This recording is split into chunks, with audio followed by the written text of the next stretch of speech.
getting responsible to keep us all safe. Yes, to make sure that the place is safe. Yes, I'm going to talk about that. What are the roles and responsibilities? You kind of gave me some of this already, so I'm not going to quiz you on that one now. What does it mean to be multi-skilled? I'm going to be emphasizing this quite a bit in this course. Being multi-skilled. I want you to think, not just I'm specializing in carpentry. Well, wrong. No, man. You have sweet already. You have more sweet. You have diabetes. Being well-rounded. That is what I want. I want when you leave me at 5 o'clock and you go through the door, you have a mindset say, you know something? I'm working with a plumber. I'm working with an electrician, but I'm a carpenter. So why we can't learn plumbing and electrical work as well? I was saying he's an electrical engineer. So you ask him all of the questions if you're interested in electrical engineering to make sure that if you see the opportunity, you can grab the opportunity. When you're multi-skilled, guess what? You're never poor. As a matter of fact, a tradesman should never be poor or hungry. Never. Never broke. Much more when you have 3, 4, 5, 6. So if you're working along with others with those skills, and sometimes you have low occupancy, give me one reason why you should learn another skill or two. You should. So we're going to talk about that. What is the difference between preventative maintenance and reactive maintenance? Preventative maintenance and reactive maintenance, what's the difference? You can think about the first part. One is more present. One is more present and one is more sense. You before you make precautions before suffering happen. I love it. I love it. It's the most brilliant. You're just giving me all the answers I need. Preventative maintaining your equipment, maintaining your assets before they break down. Reactive maintenance, on the other hand, is when you get a complaint that the HVAC system is not working or the boiler is not working or something is broken and you have to go and fix it. But we recommend, especially for the more valuable assets, that you have a schedule in place for preventative maintenance so that you can maximize the lifespan of your assets and your tools also. So you have them to use over a longer time period than you wait until you hear a little sound or something goes wrong or somebody complains about an issue and then you're going to be putting in reactive maintenance. Reactive maintenance is all right, but for things that are not very valuable. Are you with me? But you can still have preventative maintenance with your less valuable tools. So we're jumping right into the presentation. How accurate you were in the answers that you gave me. So we talk about hotel maintenance excellence. We're talking about what? The highest standard of upkeep and functionality in a hotel's infrastructure, facilities, equipment, ensuring all aspects of the property operate smoothly and efficiently. That is what you're asked to do. And I wish I had all 5 this morning. And maybe you are the ones that are all. No, we're not troubling. This concept of hotel maintenance excellence involves a proactive and comprehensive approach to maintaining and enhancing the hotel's physical assets. When we talk about the physical assets, what are some of the physical assets that you're responsible for at Jamaica Inn? Equipment, yes. Furniture, yes. The door locks, yes. Yeah, boilers here? Boilers? No? Yes. HVAC systems, no? Yes, we do have boilers. Yes, you have HVAC systems. Yes. Air conditioning systems, heating, ventilation, and AC. No, just AC. Just AC. All right. So very, very important for you to understand how to install them. I find that sometimes maintenance technicians exclude themselves or their managers don't include them when they are putting in new equipment. But I am very inquisitive. So for example, when my husband was fixing or repairing his vehicle and changing out solenoid and certain things, me under the vehicle with him because we want to understand everything. Are you with me? So that is the kind of curiosity I want to stimulate in you. Be curious. So people are coming in to put in new equipment. Guess what happened? I want you to ask those engineers questions. How you set it up. Watch how they install it. Understand how to disassemble it. Understand how to put it together. Understand how to repair it. So that every time Jamaica Inn doesn't have to be calling specialists from somewhere in the Dominican Republic to come back and repair the equipment. And we have people here who could have learned about it. Are you with me? So you capitalize on the opportunity. All right? So a proactive and comprehensive approach to maintaining and enhancing the hotel's physical assets to provide an optimal guest experience, to ensure safety, and to prolong the lifespan of the property and its assets. You notice that he has his PPE, personal protective equipment on, his goggles, hat. Maybe I would prefer maybe a hard hat. Yeah. Has on his gloves, handling. But he looks like he's quite satisfied with his job, isn't he? The body language. We're going to talk about communication later. Alright? So a maintenance technician, you gave me the definition, plays a pivotal role in ensuring the overall guest experience and functionality of the hotel. You are contributing significantly to the guest experience, not just reservations and front office and the housekeeping team. You are contributing. How do you contribute to the guest experience? Yes. Yes. And if something breaks down, you move at it with alacrity. You move at it quickly and get it fixed and it gets not uncomfortable. Alright? So we're going to look at some of your key roles.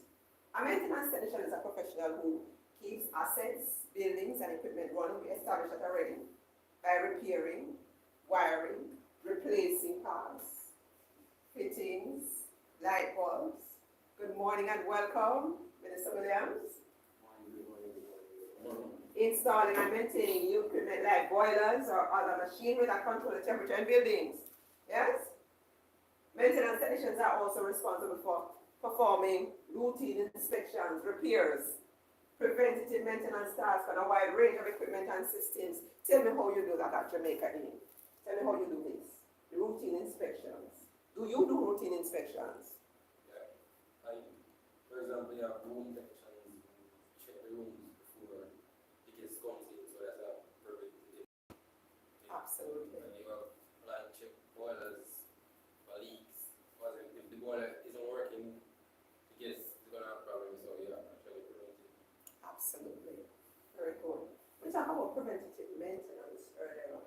We want to remind you what this is because it's a very, very important part of your job, preventative maintenance. Who remembers? Check on new stuff before you. Very good. Clapping. You check on the equipment before it breaks down. Alright? Somebody we are short 2 persons this morning, but that's quite alright. We're going to be recording this session to make sure that they are able to catch up. Alright? So your role and scope includes HVAC systems that you will repair, and mainly AC systems, plumbing fixtures, electrical wiring, lighting, fire safety equipment, building structures. Can you think of any other roles, any other areas that you are focusing on in the maintenance department at Jamaica Inn? Other than these, or have I captured most of them or all of them? Building structures, carpentry, and so on will be involved in that, locks and so on. That covers it. Alright, so I'm going to move on. So every maintenance technician should be multi-skilled. Why we say again? Why we say you should be multi-skilled again?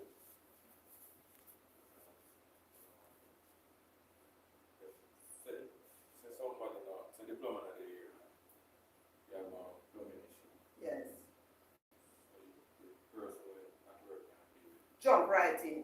And I don't want anybody to be stingy and say, I don't want a multi-skill because Jamaican is going to overwork me. No. It is in your best interest because guess what happened? I'm not telling anybody to moonlight on the job. But you can help yourself at home in so many other areas when you learn what the other technician does. And you can also set up your own businesses with all of those skills and hire people. And when you hire people, then you can guide them properly as to how the job is done. So if you come with one skill, you should be, well, you leave. But if you come with one skill, you should grow with at least 2 or 3 or 4 skills. Are you with me? It's a win-win for everybody. Alright? So a plumber, a painter, HVAC technician, carpenter, who comes to Jamaica Inn that is working side by side with somebody that is a specialist in another area, have no excuse. You should be learning other skills. It's a win-win for the hotel because if that person with that specialized skill is not here, you can do the job and you can do it properly. And not just get the skill. At the end of the day, we're going to be talking about where you can get certified and different programs that are available both online and face-to-face. Are you with me? We hear about CJAS and Hard Trust and Caribbean Maritime, and this gentleman is from CASE. So So we have many institutions, and I'm going to be sharing that with you, including some online links that you can actually go to learn more about the different trade areas. All right? So you have no plausible excuse, no real excuse for not being multi-skilled once you're working along with other specialists. This is beneficial to your career. It is beneficial to the hotel, and it is beneficial to you on a personal level. All right? So your responsibilities, Minister, watch your time as it's 9:30. Just put up your finger and I will stop talking. Yes. All right? Maintenance technicians' responsibilities include but are not limited to inspecting all operating systems or areas of the property. Enter. Good morning, welcome. So you may saw the whole of the first part, sir, but I'm happy to see you. All right? All operating systems or areas of the property, all components of the hotel to ensure they're operating properly and efficiently and safely. To promptly housekeeping, front desk and other areas. Are you doing that? Are you promptly responding to housekeeping? I know that there's a system in place now where housekeeping has to put it on the record through their supervisor, I think to Ms. Irons or so, and then you're assigned. Is that correct? I don't have a problem with that. You know why I don't have a problem with that? Because every good manager must manage resources, and you are part of the resources. We call you human resources.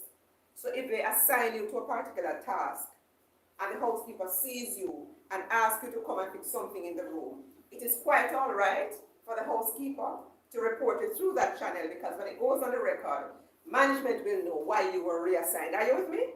So I have no problem with that. The challenge I have is when you get the request. So good to see you, Mr. Brown. Good morning. Yes.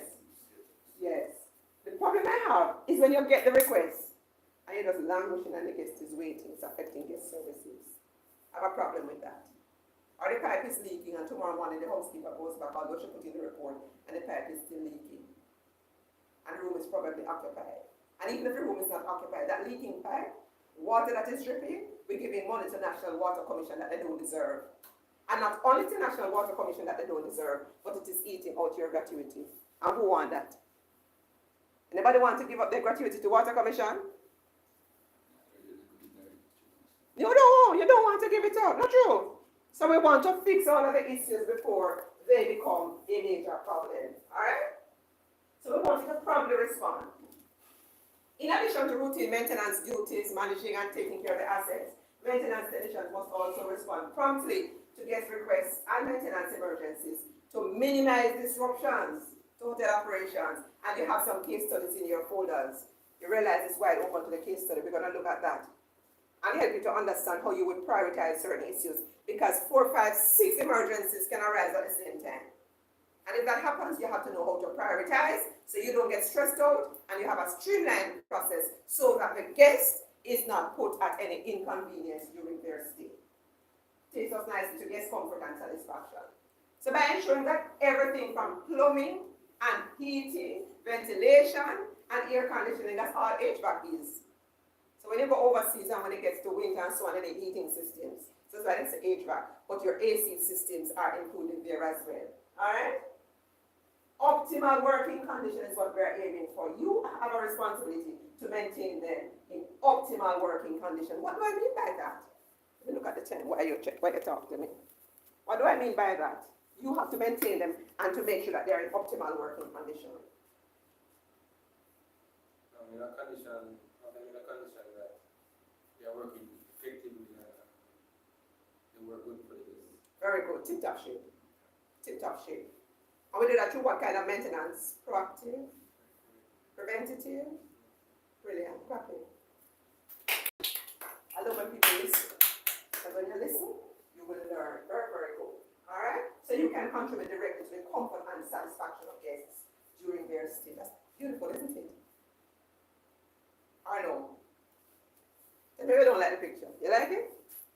Yes. When I looked at this, I thought about hotel maintenance excellence. And we don't want Jamaica Inn to look like this. Jamaica Inn is already beautiful.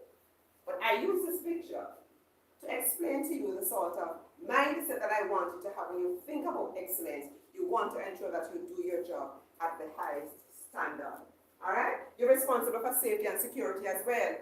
And you had alluded to the fact that you're aware that you are responsible. You play a critical role in ensuring safety and security of the guests. You have a responsibility to inspect and maintain the safety system, the fire alarm and all of those systems to make sure that they work. How well are you doing in that area? You check it, you're proactively checking it. You're not just waiting until somebody says it's time to check it. You have a schedule. Check your own. It's that daily check the smoke detectors and stuff like that. The watch is working. That is excellent. That is excellent. So by proactively addressing potential hazards, conducting regular safety checks, technicians create a secure environment for everyone on the premises. So security and safety is not just the people that get in the uniforms, it is your responsibility as well. Very, very important responsibility. Operational efficiency, you have a role there as well. Good morning, Supervisor. Good morning. Mr. Williams, that's Sean. He's the supervisor for the team. So you're responsible for efficient operation of hotel facilities.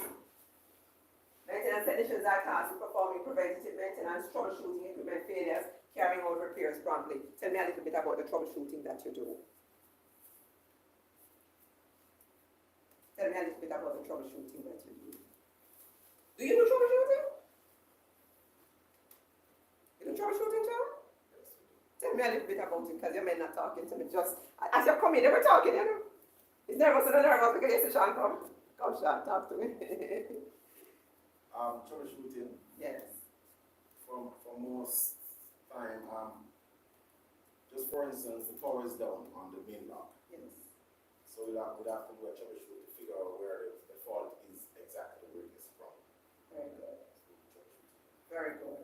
And then you have digitized systems, you're even in a better position because your diagnostic equipment can help you to identify exactly what is happening and where.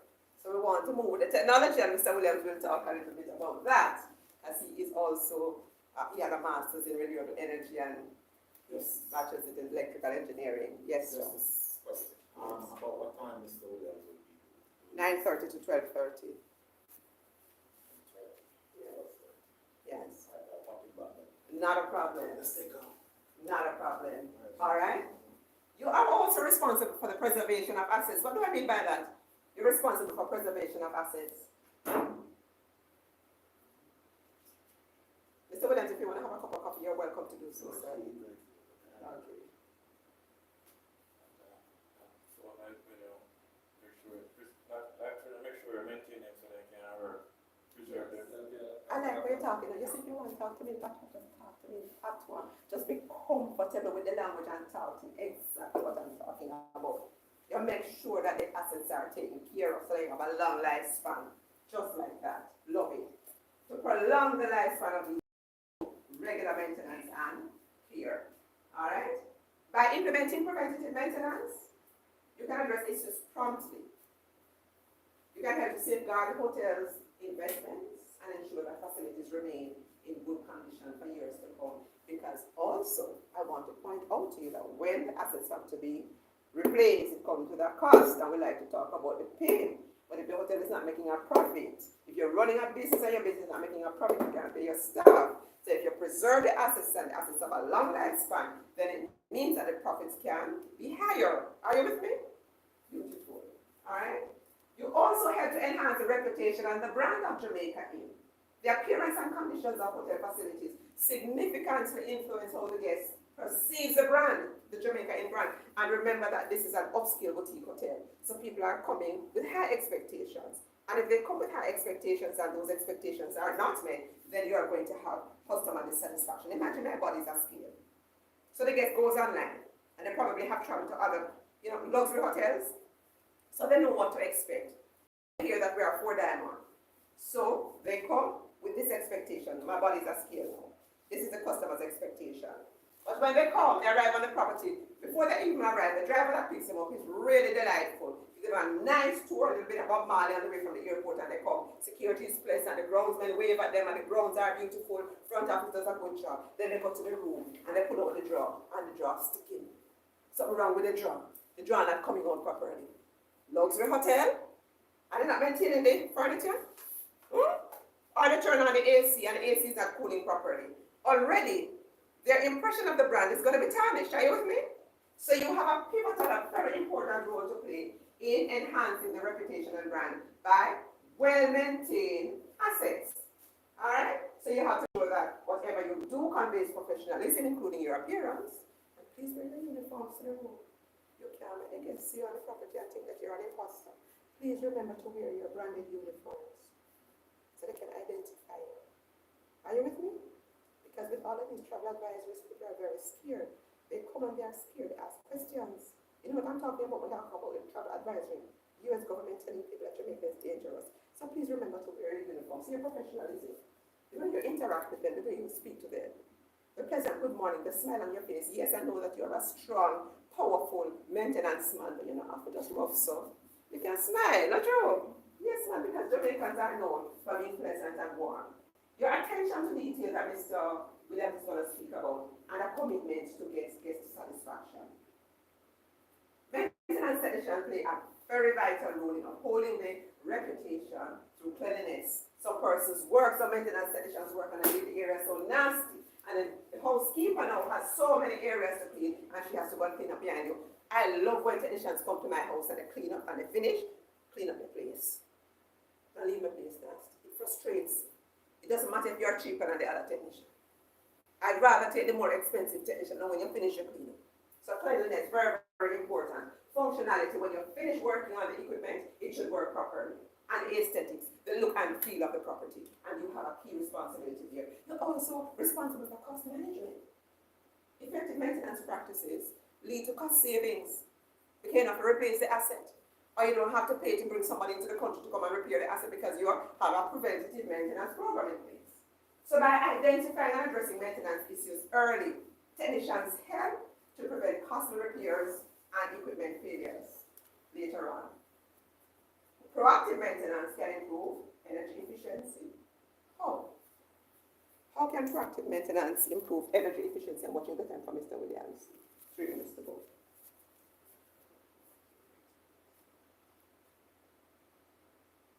How can proactive maintenance improve energy efficiency? So you know that the thing needs to be checked and everyone check it to make sure that it is working at its optimum. That AC has been out for about 2 weeks now. I don't know if anybody told you all.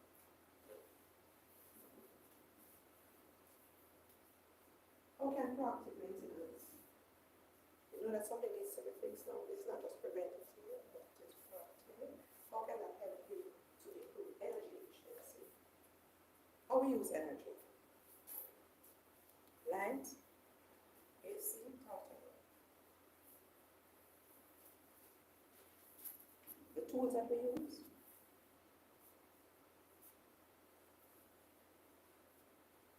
We don't have oil in Jamaica, so we have to import it, so it's expensive. The JPS bill is padded with all sorts of costs. Same thing for us at home, same thing for the hotel. I don't think I'm thinking we need to talk about turning off. Yes, you turn off the AC Nobody's using it. when nobody's using it, you turn off the light when nobody's using it, and you also make sure that your equipment, and you realize I'm not saying equipments, because equipment, furniture, no S, singular plural, same thing, same word. Now your equipment will work at its optimum if it is properly maintained, and you're going to have more energy efficiency. Also, if the AC is on, and the door is open and the hot air is coming in, it's not going to be operating at its optimum. Are you with me? So things like those are what I want to talk about. You have to reduce your utility costs based on what I just explained, and to extend the lifespan of the equipment, resulting in long-term savings for the hotel. Maintenance technicians are integral and summarizing the successful operation of the hotel, contributing to guest comfort. We established that, right?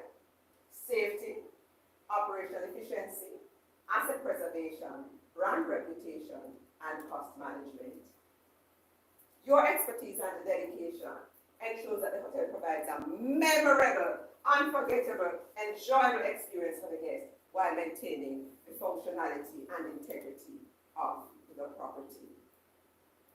So you, gentlemen, you are responsible for creating and managing the image and for ensuring that everything as far as the assets that you're responsible for are concerned are well maintained. Mr. Williams, Jocelyn Williams, is a lecturer from the College of Art, of Agriculture, Science and Education. I met him at the University of the West Indies years ago through a group that we were both members of, the University and Colleges Apostolic Ministry. He is also a Minister of Religion Assistant Pastor for the Emmanuel Apostolic Churches. His substantive role today, however, is as an engineer presenting to you. His first degree is in electrical engineering. His master's is in renewable energy. He is open for discussion. Please ask him any questions that arise. Anything you want to learn, including about your programs, you are welcome to ask. We are investing a lot in you gentlemen, and we know that you will give us excellent ROI. Mr. Williams, let's welcome him. He's married to a beautiful lady and has two handsome sons. You're going to be blinking up your laptop, Mr. Williams. HDMI, gentlemen, I would the right to you to ask. Gentlemen, you have HDMI cable.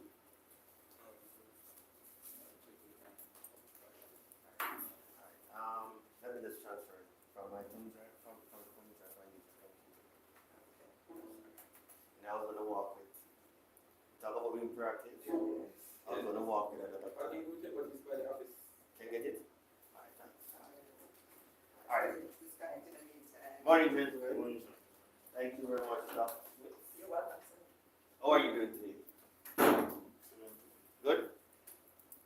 Some of you look like you didn't want to be here today. Like you're gonna be home.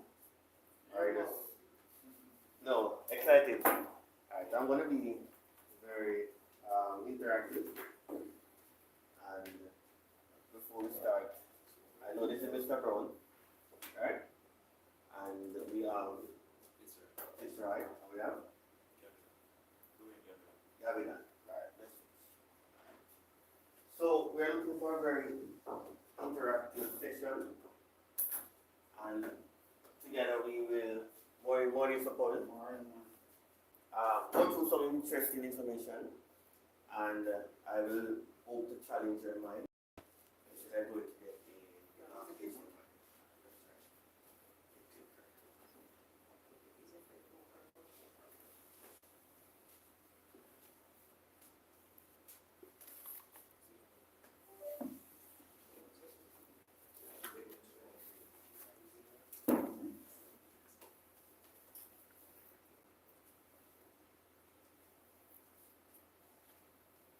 So any questions you want to ask Mr. Williams while we're waiting on the HDMI? Please feel free. Okay.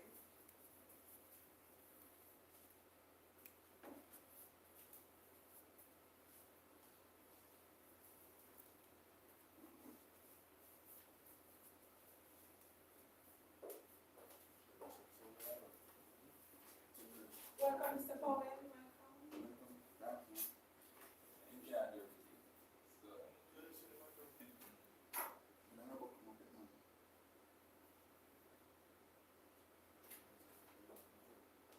Mr. Powell, for the purpose of the certification, I'm going to need your file form from Mr. Brown, the area that you're listed on, the foundation that you said.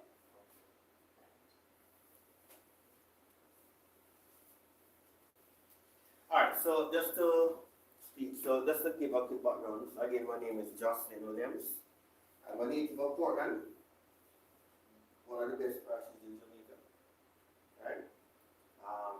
Background here, so my passion has always been in engineering. So just to make a quick correction, it's actually electronic engineering. And as you think about it, electronic is going to look at anything that you plug into the wall. Electrical will be everything on the other side of the socket. Right? I always had a passion for designing, and so electronic engineering speaks to doing designs. So when you think about the computer, the circuits, programming, all of that aspect comes on electronic engineering. I also work on renewable energy. When you think about renewable energy, what do you think about renewable energy? Mr. Powell. So the one that they mean, I remember Fitzroy, your name, your house, Sydney, Gabidan. I'm going to remember Gabidan and Mr. Brown, right? When you think about renewable energy, what comes to your mind? Renewable energy. Renewable energy. Solar. What else? Anything else? Battery, yeah. Battery power, what else? Wind, alright. So wind energy, and we can go a little further to biomass. We can go further and think about hydro. Jamaica has a number of hydro plants. So that's renewable. It means that it replenishes itself. And I'm just doing a quick intro until I go to the slides. So when we think about the importance of efficiency, why do we need to be efficient in today's day and age? Why you need to be efficient? Well, you have the money, you just spend it. So why you need to be efficient if you can't just spend the money? Technology go up every day. Technology goes up. You see, Jamaica and the world at large used to have a mentality that let's do what we do. If it's not bothering anybody, right? We are okay. And that was the general approach for the world for years until they found out that something was happening that they weren't aware of. And that something was causing a problem that they realized they can't easily fix. You know what that problem was?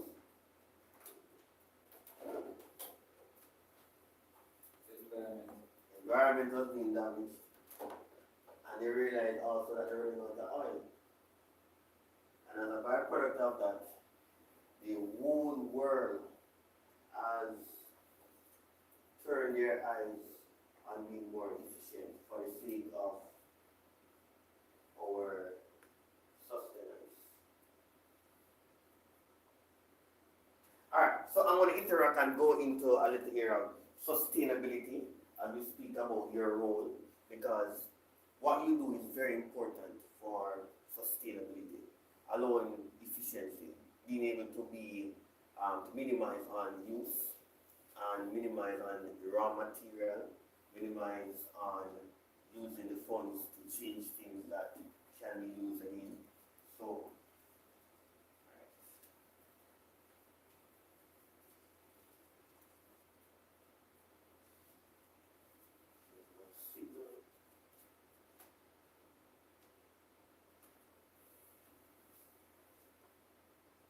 there it is.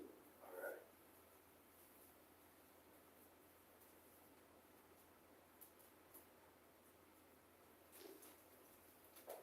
All right, what do you feel okay? All right, so I'm speaking particularly on excellence in hotel maintenance, key characteristics and components of an effective maintenance technician. All right, I don't want nobody to feel frightened. That's why I slide again and I want all of this stuff. We can talk real things.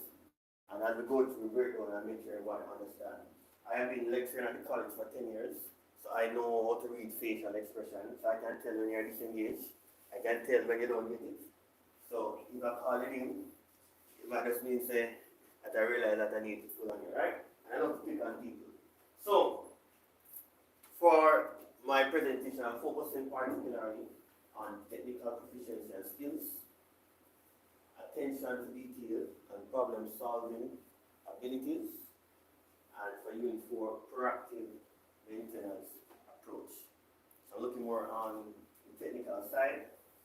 And so we want to start off with a little introduction. So the world of work is diverse and highly competitive. Whatever country you live in, getting a career path right can be tricky. And I know many persons would have been at that stage before. A good choice for a person who is good with their hands, thinks quickly, and is a practical problem solver is to be a maintenance technician. And I believe everybody here, they're good with their hands. That's why they chose this choice. No, however, like any career path, there are certain skills that are what we call requisite for maintenance technicians. And so we're going to look at some of the skills that you need to have.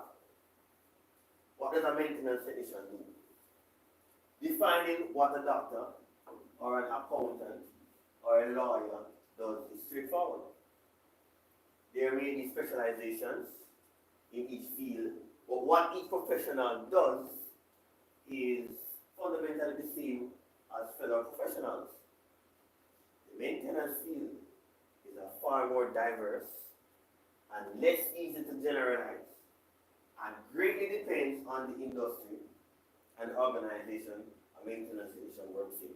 So somebody who works here at Jamaica Inn, working at another place, another similar hotel in Jamaica could be different. Working in another country under the same job title, your job role may very well be different also. So a broad definition of a maintenance worker job is that a maintenance technician or worker repairs or helps maintain building machinery and equipment. Sounds like it? Alright.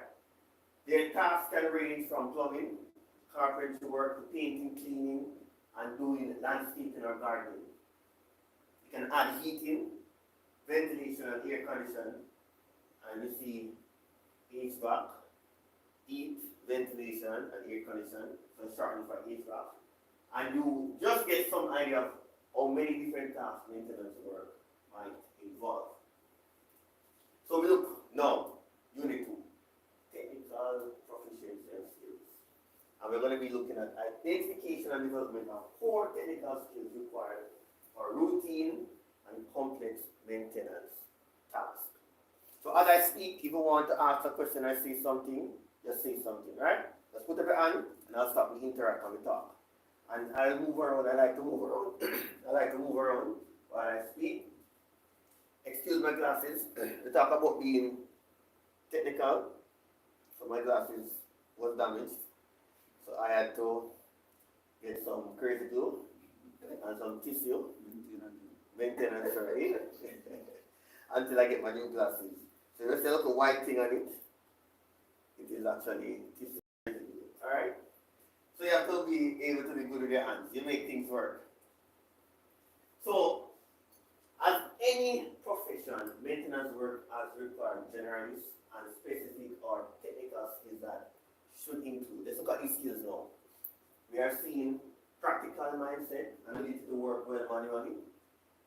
You can start kicking in your mind. Ability to work under pressure. Are you going to come under pressure?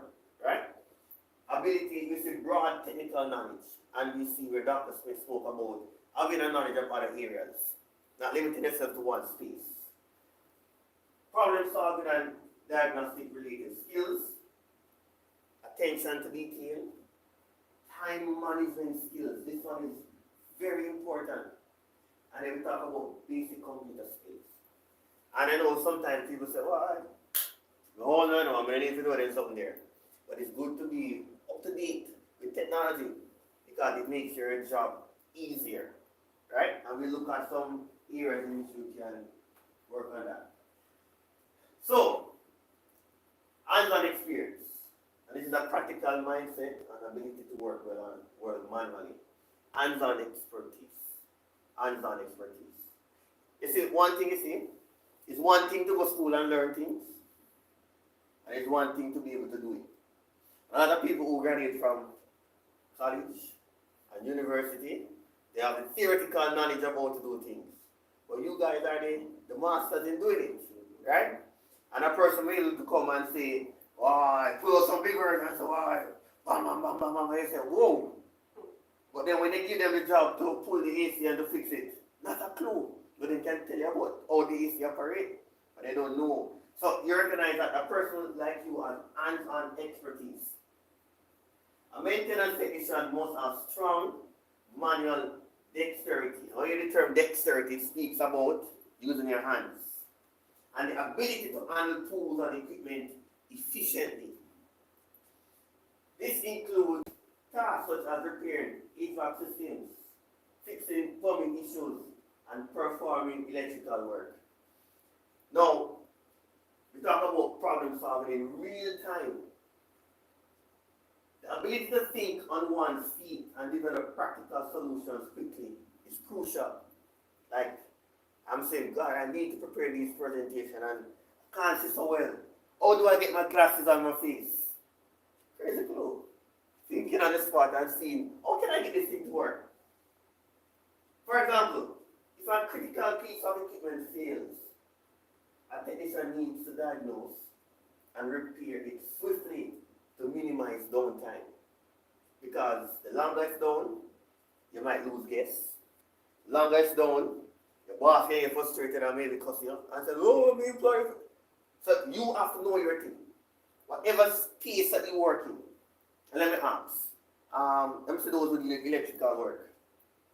Electrical, alright. What about those who plumbing, carpentry, AC, gardening? Alright. If you know your tools and know how to operate it, right? And I say that it comes from practice. And doing it over time, you get good at it. Now, persons like you who have the experience in using your equipment and the tools, when somebody comes in and they say, this is not working, you know, smile and say, oh, I know what that means. So you look like you say, E6. You know exactly what is wrong. Right? Another man will come in and pull it down and waste a whole day trying to fix it. When you know what is the problem because you have experience in that area. Physical stamina and coordination. Maintenance work often involves physical demanding tasks, such as lifting heavy objects, climbing ladders, or working in confined spaces. Being physically fit and coordinated is essential for safety and efficiency. I don't know if you've ever seen a police on the job, and you can tell it's a little wrong, and you see a young guy, criminal, and you see him running him down, and you know, say, you can't catch him, right? Not fit for the job. For your job, you need to be physical. I remember yesterday, my wife showed me a video, and there is something your wife can get you in trouble, you know. There's this man, he was there, and his wife was laughing and said, you can't jump over the fence. And because she said you can't do it, as man, you know him go, try do it. So, he asked her, why are you doing? She said, I'm doing it because I know you get in trouble. And so that boosts him up more and him take time and he run. And he go to the fence, guess what happened? He dropped, hit over, and she laughed. The point I mentioned right there is because he wasn't physically fit. For your job, if you're going to be climbing ladders, and you know you're going to have to be moving around certain spaces, keep yourself physically fit. For me, almost every other day I try to, because I have my own business. I do solar lights and solar camera installations. So I have to be climbing on roofs, I have to be going on ladders, and so I ensure that I am physically fit, so that I can maneuver different things. So because I know the task at hand, I have to make sure I'm prepared to deal with it. I remember about 2 weeks ago I had to do a task. And when I lift up the ladder heavy like lead. And I'm saying that not anybody can manage certain work. You know, by the time you set up your station to work, you're so exhausted that you actually can't really perform a task as best as you want it to be. So stamina is very important. Eat good. Right? Eat good. Ability to work under pressure. Everybody knows pressure. Deadline. You know that gets coming in and you need to sort out this by 3 o'clock is check-in time. And you know that, whoa, it's going to put a lot of pressure on me. How do you deal? Dealing with your job under the pressure. How do you manage it? Some persons when pressure hit them, what do they do? What do you do when pressure hits you? But so many times, just tell us that the room I'm over today, and I'm over to the sleep. They use their brains on you. It's not good. But sometimes, it's not a good practice. But sometimes the manager will think and say that, for example, sometimes I have a meeting, and I know the meeting must start at 8 o'clock.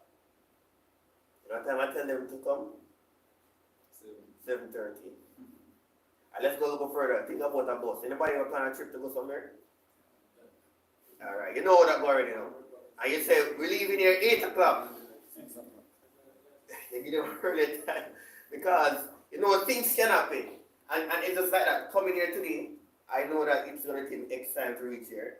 But then, as soon as I reach near White River, I go up on traffic. So I have to put in the extra time to facilitate. So maybe that's why they know that there might be challenges that may come and they push right? And sometimes when we know that it's next week, they are coming, You have a thing called procrastination. So, you have time, man. And that's a killer. Oftentimes, maintenance edition most troubleshoot problems that are affecting or slowing a client's work. They may have to urgently solve the problem while facing pressure to get the equipment back up to operational speed. Maintenance technicians must be able to carry out their work well, even under the scrutiny of a client. So, know your job well. Know your job well. I did engineering in terms of the music system and setting up sound and everything. And I'm a church person. And sometimes in the midst of, you go to service on a Sunday, and you know what happened? Somebody trouble up the mixer, change up some stuff. And when they turn on the system, pure nice. And praise and worship team waiting, and everybody looking at you and say, and you have to know your things, alright, how do I deal with this? At the base way, being calm, not to panic. Or to say, alright, that sounds like that over there. Adjust that. I turn on everything to a minimum and then find the culprit.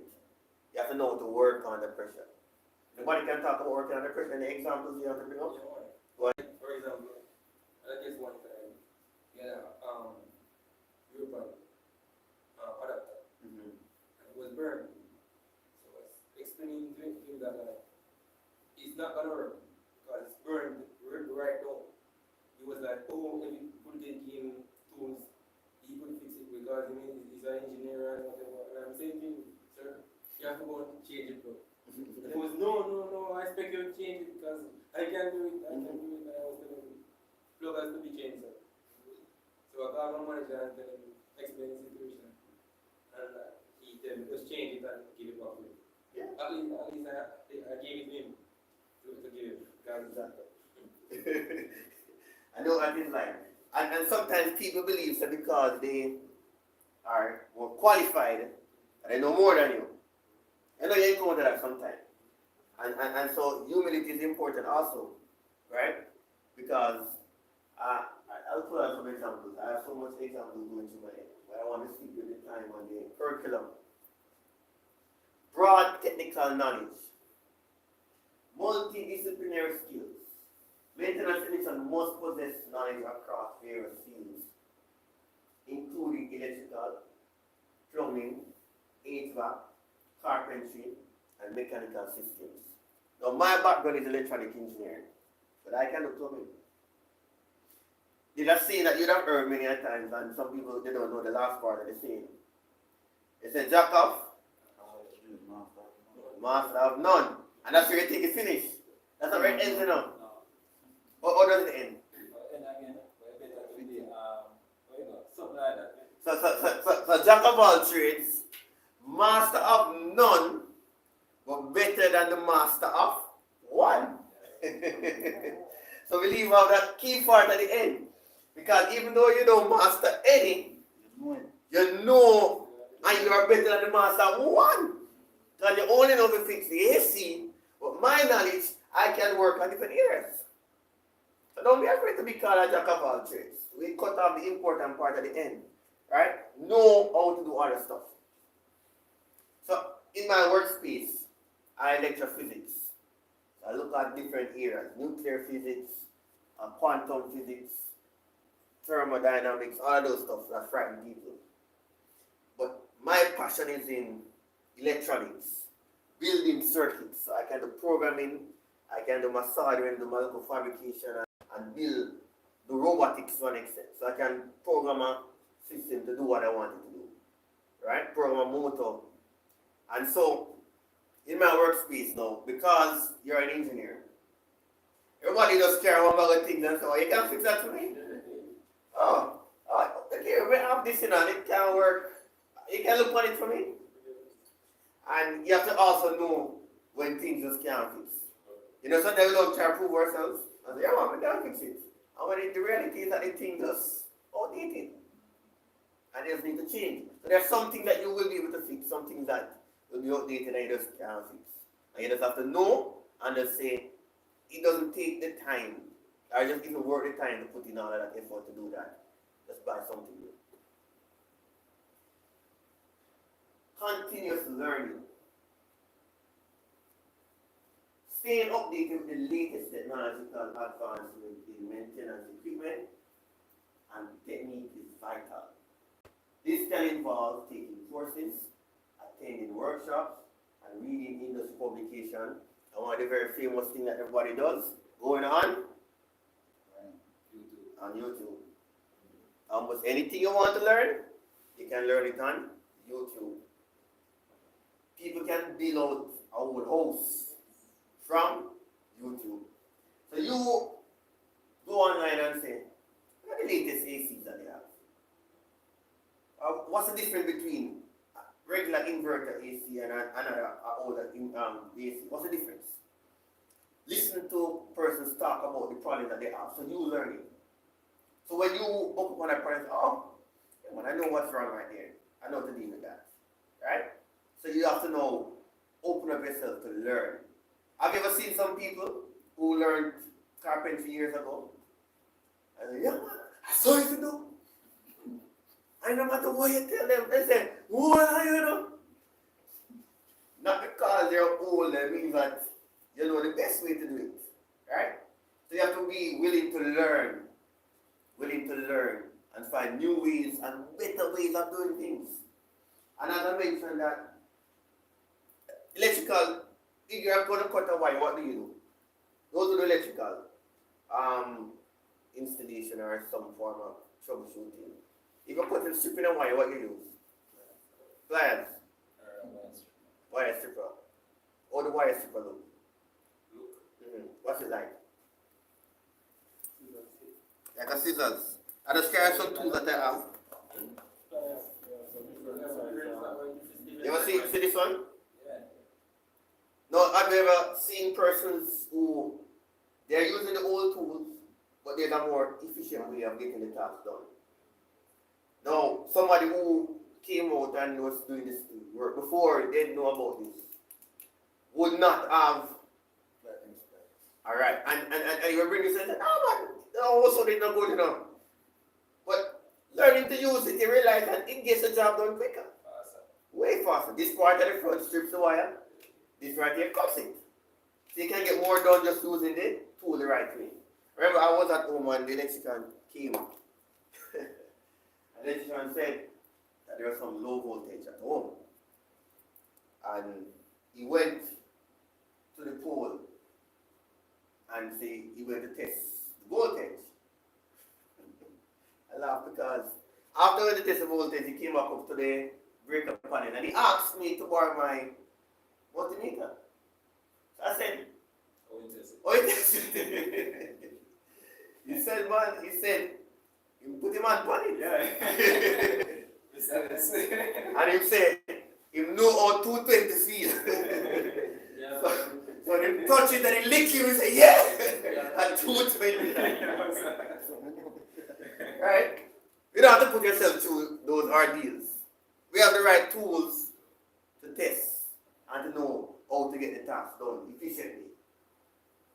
Example, technicians are expected to understand the intricacies of both good to know traditional and modern maintenance systems, such as solar water heating and energy efficient HVAC systems.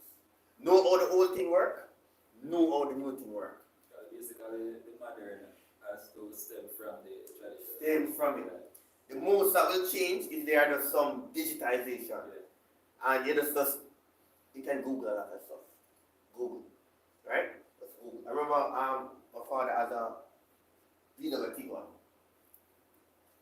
And it happened that he parked it, came back, wouldn't start.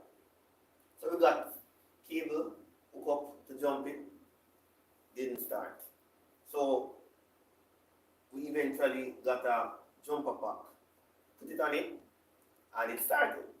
But every time you put the vehicle in drive, it shut off back. Now, back in the days, if you jump start a vehicle, the battery is a problem. You can take out the battery and drive with it, and have no problem. But the newer vehicles, they are so designed that if the battery, because you know the alternator is what's going to run the electrical systems, alright? But if the battery is not working in the newer vehicles, even though it has an alternator, it is so programmed that it is not going to drive. How did I know what was the problem? Because I had a similar situation that took me almost 3 hours to solve. But I learned from it. And so when I saw this now, I said, the battery is dead. It's not going to drive. And we got a new battery put in it, vehicle drove. So know your system and again, be able to troubleshoot the newer systems. Problem solving and diagnostic related skills. I need to monitor my time because, trust me, I'll go to even 3 o'clock. Please give them a break at 11 so we can have some. Alright, no problem. At 11. Problem solving and diagnostic related skills. Analytical thinking. Effective diagnostic require ability to analyze systems of equipment failure and determine the root cause. This involves understanding complex systems and how different components interact. We speak about creativity in solutions. Sometimes conventional solutions may not work. And technicians need to think creatively to resolve unique problems, such as creating a temporary fix until proper parts are available. Like a temporary fix until proper parts are available. Alright? Technicians in Jamaica may have faced a unique challenge when an old piping system started leaking. Right?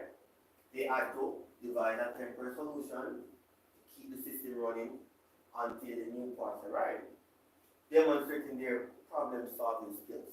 So there are some times where, when they think about the problem, they know it needs a new pipe or something, but they don't have it. They look at what you have. What can I use? Alright? Alright. Over that side, we're not going to have any guests for a while. Let's take something from there. Put it over here. So it can be used temporarily until the new parts come, right? Or to solve problems. Don't say, why we not looking at it so it can't work.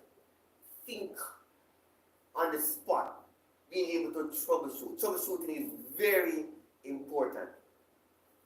I had a student who was building a power supply. Taught her to build a power supply. And I wasn't there. She built it on her circuit board. Worked. Now she was to package it and put it on the PCB board and everything. I got a message from her, sir, it's not working now. But when I saw the message, it was about an hour after. And I started sending her a message, oh sir, I figured out what was wrong. I put a smile on my face because she went and she troubleshooted. And she realized, oh, she connects something where it shouldn't have been connected. So when you understand how it operates, and you have your multimeter, and I have a multimeter here, you understand how your system works. You break it down in parts. And you know, at this part of the circuit, I should be getting this voltage. So when you check it and you realize that the transformer should give me X voltage. But then, it's giving me, let's say you're supposed to be getting 220 and you're getting 300. You know something is wrong with the transformer. So it's important to know what each component does and be able to say, alright, this is where the problem is. Instead of, sometimes we start at the end where we should start from the beginning. Right? So just know how each component works. You have an AC and you recognize you're not getting any heat. Or you're not getting any, it's not cooling the place properly. And it seems to be working, everything inside seems to be okay. But you realize that the fan in the condenser, what happened to it? Not spinning. If it's not spinning, then there's not going to be proper heat exchange. Have you ever had a vehicle driving and the fan not working and the vehicle keep overheating? Just because of the fan. That's why I said, well, the whole heating system, you know, oh, you need to change up the radiator. Oh, you need to change up. And the man might say, check the fan. Put some pressure on it and see the fan chips on. And you realize that So I had a problem, you know. My vehicle, one of the vehicle that I had before, has two funnels. So you hear it running, but you think it's two of them. And in reality, it's only one. And when I opened and I checked, I realized that there's only one funnel spinning. And that one fan that's spinning, every time I went into, let's say, Kingston or any hot space and I'm on the AC in traffic, the vehicle start overheating. And you think it's a bigger problem, but in reality, it was just a fan that needed to be sorted out. So troubleshooting is what does it to get there. Attention to detail. Thorough inspection. Attention to detail ensure that all aspects of a maintenance task are covered. This includes checking every component during inspection to prevent future issues. So let's ask the question. Plumbing. Plumbing? Who are the plumbers again? They look at everything, right? Alright. So question. Toilet not flushing. What are the problems that could be causing that? Blockage. Alright? Not getting enough water. Not getting enough water. What else? The one can be blocked. One hole could be blocked. So what's the first thing in checking to see what the problem is? The plunge. A plunge. I know plumbers about, I remember one day now, I had a problem when I've been plunging. And it's like, just now. Yeah, no, because it's a bubbles. Yeah. It's a bubbles in here. Mm-hmm. It's a block, right? Exactly. And sometimes it could be, and let's say you're flushing, which is a good example, and you see water coming underneath. Yeah. What I mean? Block. Yeah, one problem. It could be the manhole, Yeah. and it could be what else? Wall locks. Wall locks. Yeah. Alright. So when you know, so you have to be able to assess the situation, and your experience allows you to pick up symptoms and signs quicker than someone who doesn't even use that particular problem. Alright? So that's troubleshooting. So you come into a situation and you realize that all the lights on one side here is out. First thing you think about is what? The wiring. It's not, you don't know the thing. They say, no, you need 5 volts, what the problem blow. And in reality, it's a wiring problem. Could be that 5. But then, and then you might say, what would have caused the 5 volts on the same side to blow one time? What's the cause? Because you can change all the volts and they come on, and then after a while, go again. So there's another problem that you're not seeing.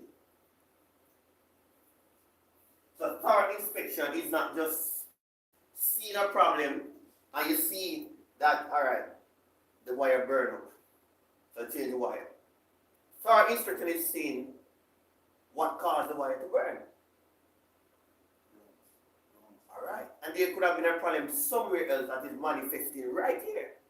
So whenever there's a problem, don't just say, change it. But see what's causing the problem.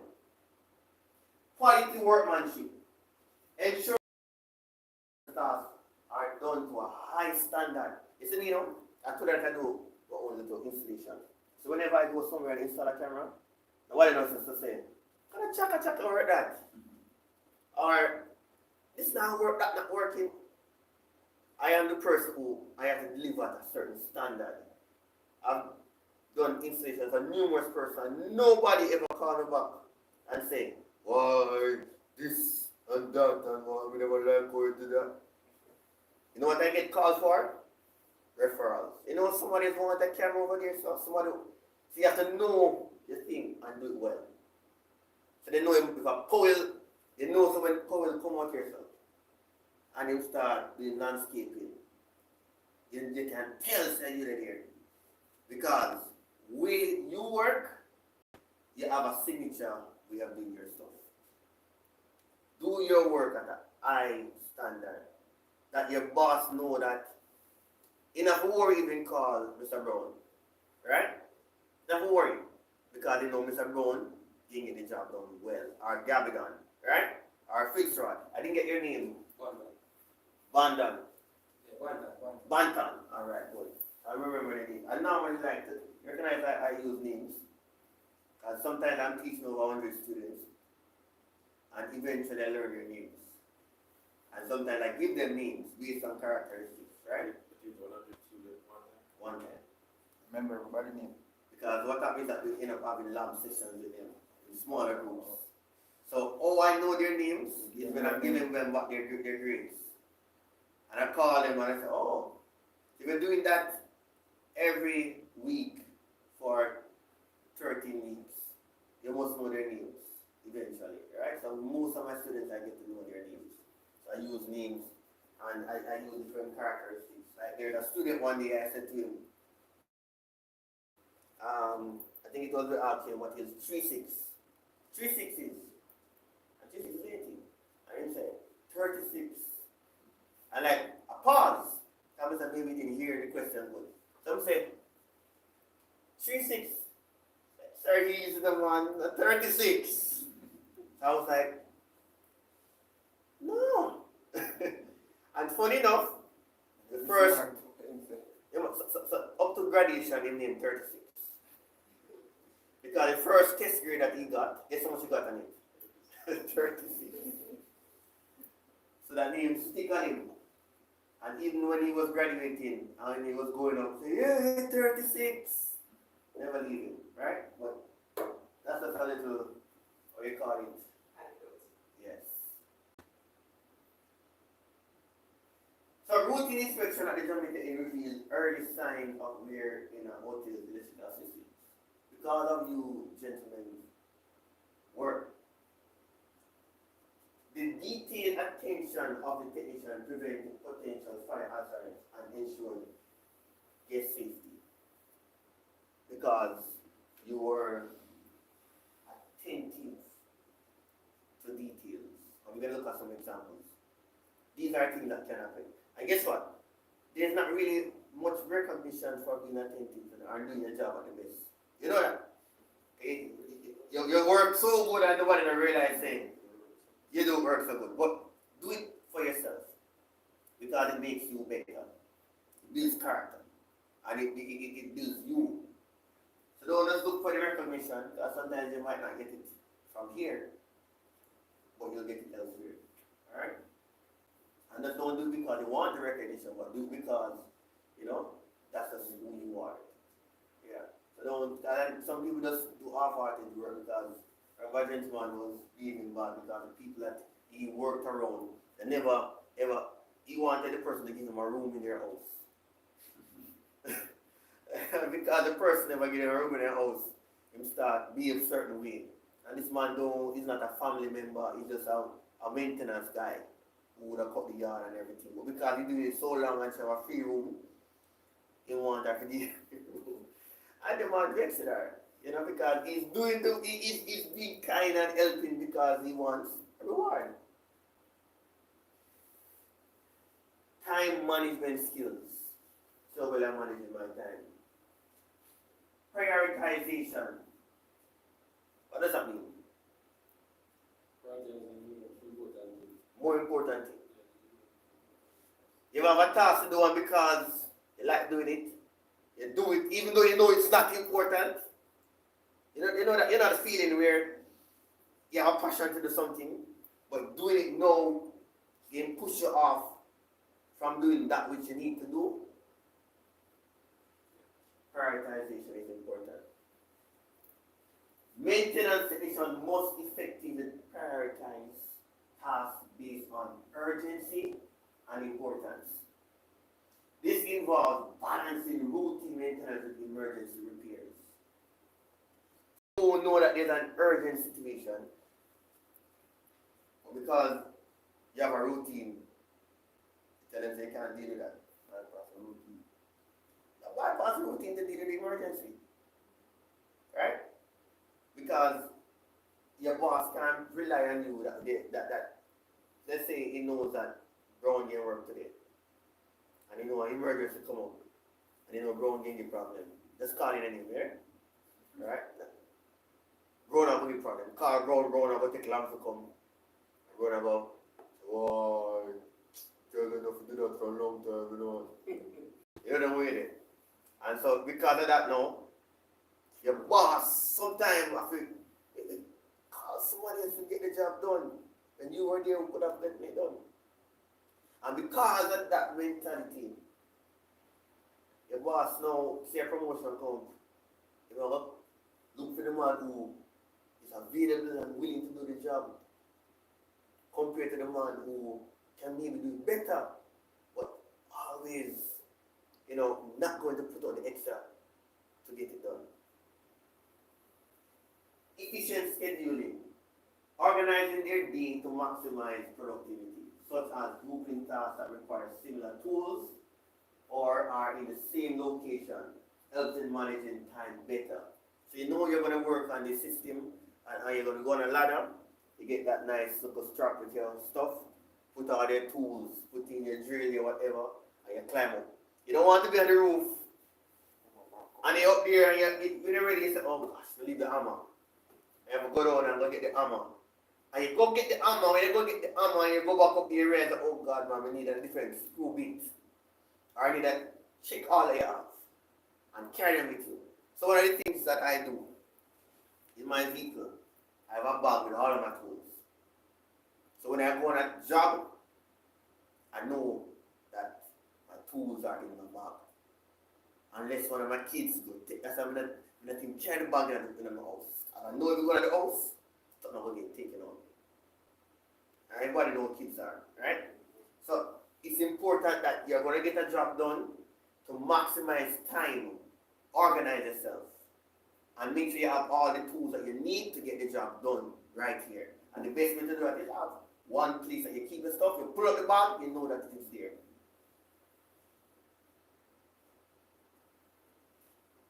And you multitask. Technicians often juggle multiple tasks simultaneously. Efficient time management allows them to handle these without compromising on the quality of work. Time management is important. And that's why if you're on a job, you can't be on your phone all the time. You're moving from one room and you're on your phone and check your WhatsApp messages. And you wonder how it is that Fitzroy done the work before you. Because in between the times, you were doing other things. So be efficient. Get the task done. Get it done. There's a time for work, separate from a time to play. I want an example. At the Jamaica Inn, technicians use a digital maintenance management system to schedule and track tasks. What do you mean by scheduling and tracking tasks? Tracking tasks. What I mean? That's what I said for you. You know, check security, check who should give jobs, archive, Exactly. And how does that benefit you? And the company. Imagine you have a job to work on and you have to take 20 minutes to prepare to do the job. And because they didn't check off that the task was already done by Fitzroy, you were busy preparing to do it, and when you reach now, they say, it's already. So if you have a digital system where you can look at, and it says, alright, 5 things to be done. And then when somebody finishes it, they tap on it, you register on your system that it is completed. You move to something else. Do we have anything like that here? So you have to call the office and check it. And it's good to implement technology. One of the courses I teach at the college is waste management and disposal. And we talk about routine planning and route planning, where you are able to know, all right, because we have technology, use it. You have GPS, you have GIS. You never had GPS before. Everybody uses GPS on their phone too. All right. And you have another thing we call GIS.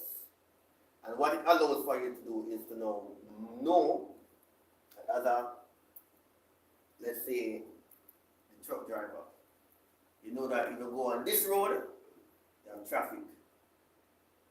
And every day, at this time, there's traffic on this road. So because you know that the system is able to tell you, take an alternative path, right? Or it might say to you, it's best to do this type of delivery between X and X time. You know, in OTRS, within a certain time period in school, you know, road get tight, or when people leave work. So if you know that you have some tasks to be done, you try to get it done before that time. Let's say you're at the work here and you know you need to go and get something for the job. And you know that at 2:30 school let out, road congested. You make sure you set to yourself that within, let's say, alright, you get anything you need to procure, you get it at that time. Because if you take it an hour after, you're gonna waste a day.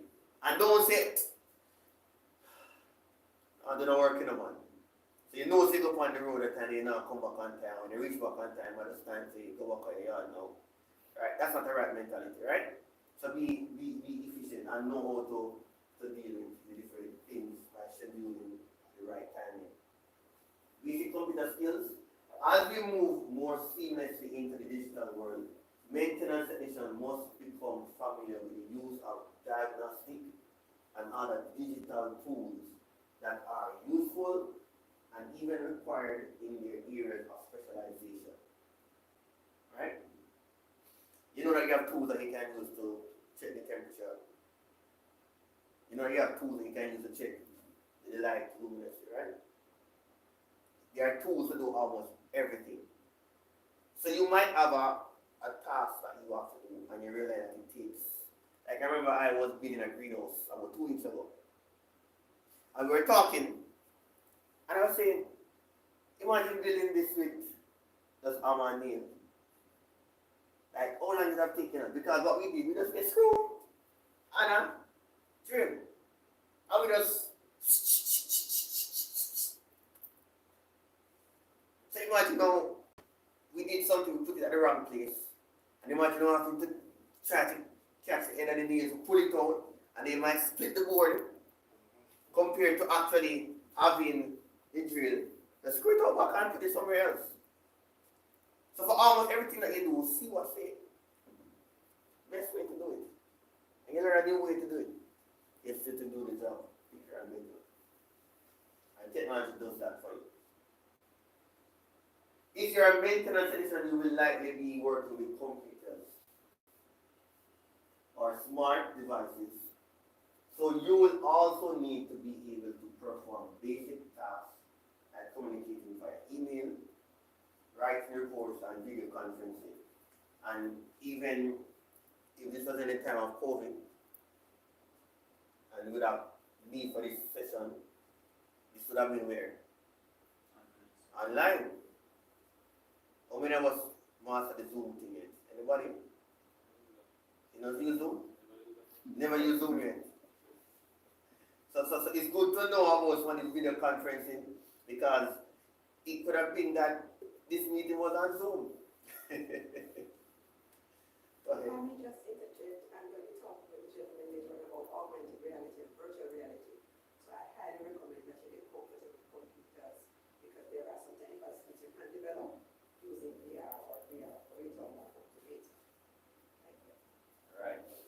And as you mentioned that I'm going to speak, one of the things that I do at my workplace, I work on research, and there are traditional ways of in agriculture. I work at the College of Agriculture, Science and Education. Traditional ways of doing things. You know what aquaponics? When you hear about aqua, you think about water. So aquaponics is a mixture of aquaculture, which is growing fish using a container, and hydroponics, which deals with, you ever see people growing plants in pipes? Alright. So that is, so when they mix aquaculture and hydroponics, you get aquaponics. So the water that comes from the fish tank is pumped to the plants in the pipe. And then the waste from the fish is going to be, alright. And then by virtue the plants are going to be pulling out the waste and send back a cleaner water to the fishes. So it's like a symbiotic relationship. Each benefits in each, right? Now we have those systems that technology for a long time. But what I do is somebody has to be employed to check the water to see what the pH is, or acidity it is, or if it's alkaline. Somebody has to check to see if there's too much dissolved solids in it. So what I am doing, one of the projects I'm working on is an automated system that's able to monitor all of that remotely and send the information wirelessly. So what I did, I created an app. And on the app, I can be right here and I can monitor the system and know if the temperature has exceeded a certain value or if the pH is too high. And I can, and the next stage of it is to be able to not send somebody. Release chemicals and test to see if it has regulated. So if you have a system that is automated now, I can stay right here so and monitor my system. And anything that needs to be changed, I can change it. Because fishes are sensitive to certain changes in the environment. And if it becomes, the water becomes too alkaline, can cause them to die. So you have to be able to monitor that. So instead of having somebody there 24/7, or you have a farm that's far out, right? Rural, and you have to travel a good distance to get there. Having an automated system is good. And I say that because the world is going towards this. Believe it or not, if you don't get involved with computers, the world is going there. And you will recognize, back in the days, phone. But you know that old phone, you have to take out the back of it to charge it. And you push it on and you pull up the wire on the top and flip down the side. And you would have said, you'd have never really think. Let's think about the telephone booths that we used to have around the island. They show somebody nowadays that boot them like the Mercedes look like a fossil. Like, what is this? But then person back then would have never expected. Who would have expected that you stay in a room and you can talk to somebody all the way in Australia just by a little phone? They would have said it is witchcraft. Oh, you get that message right here, so then I said, doesn't connect it to it. Yeah, see the person, then when I say, oh, that reach here, so. Then when I say some demon, something. But technology is something, and I'm saying it to you, that it's going to evolve even more. Your job that you're doing today, maybe by next year, the tools that you're using will change. And if either you get up to date, or you're going to become obsolete. So you have to evolve. That's why we have the training now. For you to see what the options are. And to see that there's a need for training. And what you're doing now is good. And you learn. So you open your mind to learn. Next week, I'll be going to UA to do a training. I'm going to be trained on drone technology. They're teaching us how to use the drone. And did you know that you have drones? We have a drone at the college. It costs $8 million. The drone is about half of the table.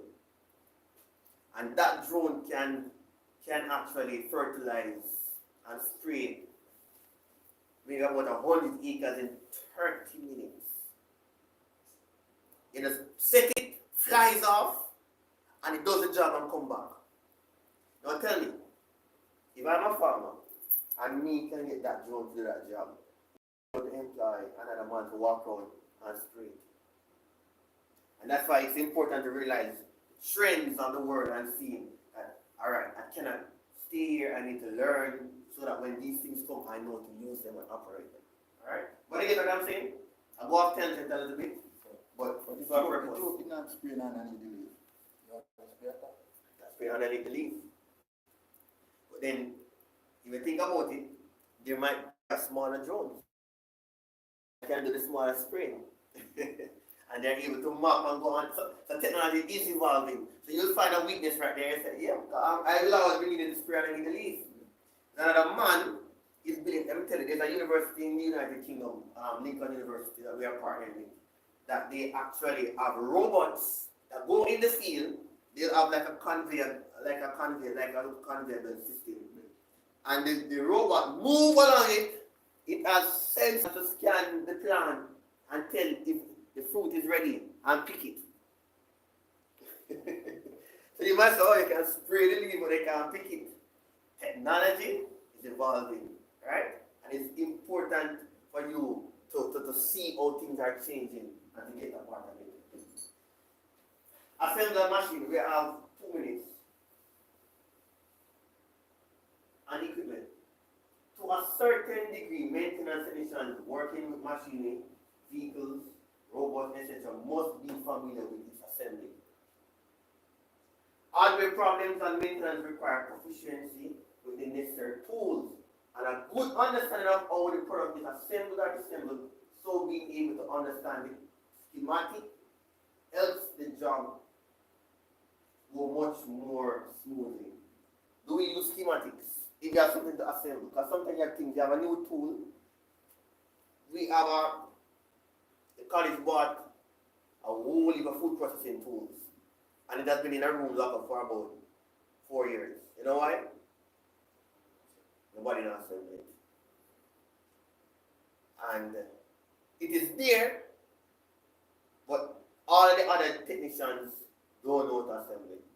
And I was in a meeting and I heard about it. And I said, alright, I'll assemble it. Nothing hard. You just follow the manual. Many persons, and that's why I talk about schematics. It's important to know to read schematic diagram. Like I remember I have a friend, her father is a carpenter, and her husband and her father-in-law, they were to put together a crib.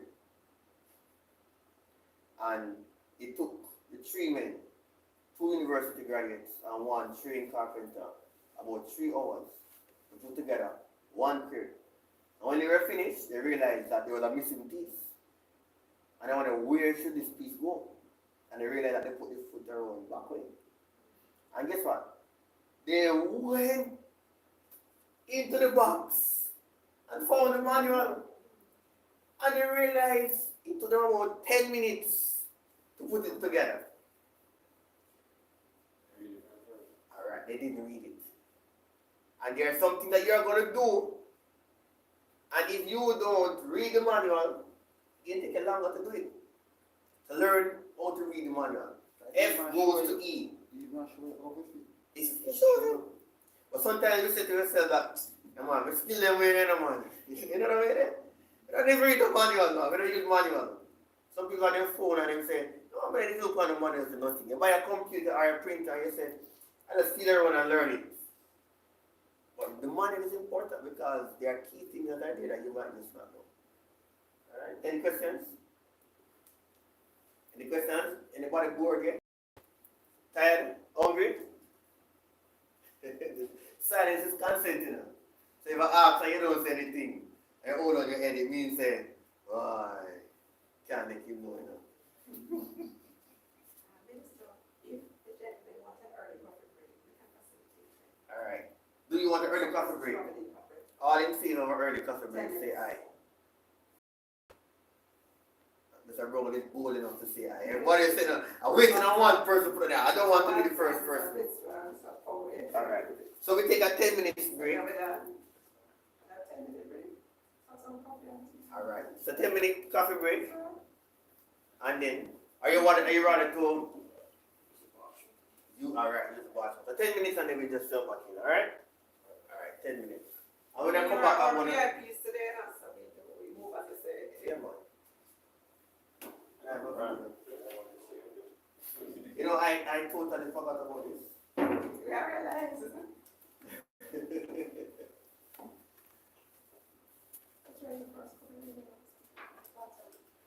Alright.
Just like, I don't know if you know, heating on. Yeah, heating on. Alright. It's coming tomorrow. He's coming tomorrow? Yes. That's a good. Heating on taught me. Yeah, man. Very good. I know he's from the States. Agency, yes. Some agency. Yeah, man. And he was on there first to introduce, I think, solar. Yeah, Germany. So he's very good. I remember at the talk about interacting with people. When I was studying, he was one of my lecturers. And you know, Mr. Artin, not very mobile. I just volunteer to pick him up at Knutsford. So I drive from Portland and I pick him up, carry him to uni. And all for the purpose of getting knowledge from this man. I mean, to help out, you know, but at the same time, you put yourself around people you can learn from. And anything I want, I just call it, Charlton, I have a challenge with this. It's good to network. We'll go to networking next. Alright, so we're ready? Nothing but the best for my Jamaica AT. He's here at 3 o'clock tomorrow if you want to come back. Okay. I I love you all so much. And of course, I'm going to practice in refrigeration. With him? Awesome.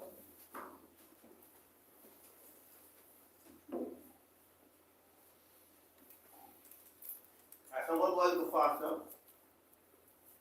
And so we can keep in line with the curriculum, right? We have to cover the curriculum. So if you know what assemble machine and equipment, we said to a certain degree, maintenance technicians working with machine, vehicles, robots, etc. must be familiar with the assembly. Hardware problems and maintenance require proficiency with the necessary tools and a good understanding of how the product is assembled or assembled, so being able to understand the schematic help the job go that much more smoothly. Excuse me. Be curious, observe keenly during installation of new equipment, and ask relevant questions to fully understand how they function. Right? Don't be afraid to ask questions. Don't be afraid.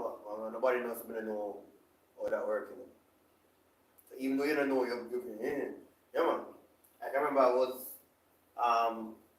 installing this greenhouse, and while we were doing the greenhouse, one of the guy was talking about locking profile, and that's why Canada boy don't know what is locking profile. How do you talk about locking? I say, and then there was a young lady that was here, and she said, "What do you mean by locking profile?" And I laughed. I'm saying everything some me alone never know. But don't be afraid to say you don't know. You learn, right? Many of us don't learn because we keep pretending like we know. And there are some things that it's really simple and you learn gradually and you work on the job. By mastering these skills, maintenance technicians can enhance their effectiveness and contribute significantly to the smooth operation and reputation of their facility. These competencies ensure they are well equipped to handle the diverse challenges that arise in the maintenance field, especially in a high standard environment like the Jamaica Inn Hotel. Combination of skills now. So we're going to be looking at how all these skills can come into play. Mechanical skill is going to be using a lot of those technical skills. Now, distribution or description. Understand and repair mechanical systems including HVAC, plumbing, and electrical. What development? Regular hands-on training sessions and partnering with local vocational schools for up-to-date training is necessary to build upon your mechanical skills. And we have an example or scenario. At the Jamaica Inn, a critical water pump failure was resolved by the in-house team. The team, familiarity with the pump's mechanics prevented a major service disruption. How did you know about dealing with that pump? That's some shit that you went on. Alright? Because of some shit that you observed. Electrical proficiency. Handling electrical repairs safely. Maintaining wiring and troubleshooting circuits. How do you get there? certification program in electrical maintenance and safety courses. They are there. Get involved. Know about them. Scenario, because of what you have done, technicians at a nearby resort efficiently restored power during a blackout by quickly identifying a fault in the main circuit breaker. I remember I spoke about the electrician at my home who spent almost the entire day trying to find what was causing low voltage. And when he got the multimeter, he realized that it was coming from CJAS. Just by putting it there and turning on the machine and recognizing that when you put it on the main, it was dropping each time. That could have been done from the start of the day, but he was using different means, pulling up one bag of socket, going down and get shock up down the road and come back up. Right? Plumbing skills. Routine maintenance on the plumbing system addresses leaks and ensuring water quality. And I'm going to speak more on some of these. Alright? Again, development, ongoing training, and mock emergency drills. Do we have mock drills here? Like, for example, yeah. What about in maintenance? Like, let's say Mr. Sean will call and say, well, we have a problem right here. Let me give you an idea. A problem right here. And he would maybe pull out something in one of the AC. And so why the AC not working. And he called it to fix it. That would be a good, because what it does, you're under pressure, and it pushes you out to troubleshoot in a real life scenario. There's a thing online where they had a show, Donut Media. Anybody know Donut Media?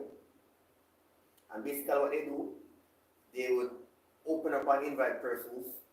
They'll have a car, and they would take out parts out of the car and invite any mechanic who can find the problem and fix it within, let's say, 1 hour. And if you fix it, they get the car. So everybody who prides in being a good mechanic knows, they're going to say, yeah, we know to find the problem. And they'd have to know go from step to step. And sometimes they realize that they assume things when they didn't check. So those are some good drills that can be done to get you guys for any emergency situation that may arise. And sometimes they get them in real life. You just have to deal with them. HVAC system. We speak about keeping HVAC system operational for guest comfort, addressing issues promptly, and again, how do you get yourself to that position? Manufacturer training programs and periodic system audits. Right? And one of the things I learned from Mr. Arnold was energy auditing. And energy auditing is being able to assess the different equipment within the device, within your space, and being able to tell their consumption. So you might have a very high light bill. You wonder why is it that the bill is so high? And like they will call you and say, something wrong. Or do you know what is the problem? Or do you check and test? Right? You know, audit the systems, being able to measure and to determine what the kilowatt hour of this particular device is. So you come in and you realize that, you know, the reason why this particular conference room consumes so much energy, it could be because of how the building is set up. Too much light as heat is coming in, and the AC has to run more. Get some drips and you see a significant drop, knowing how the system works.